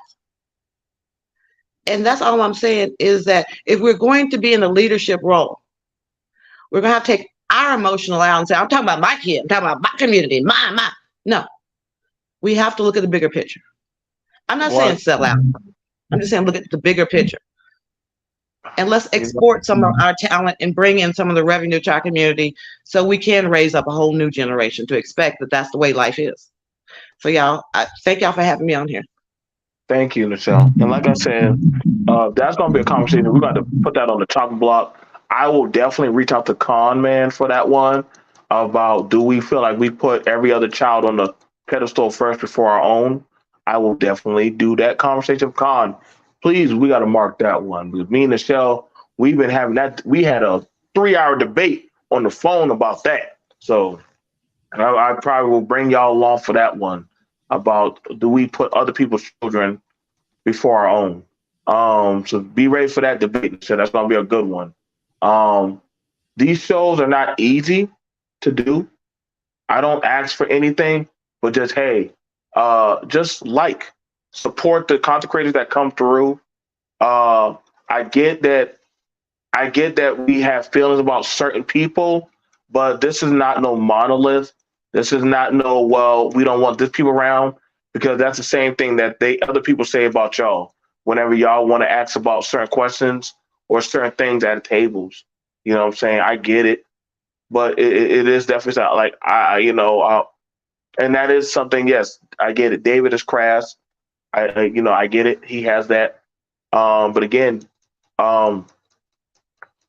this is a conversation. I've sent out the emails to a lot of people. Send out the email. Whenever we want to have these kind of conversations, people don't really show up.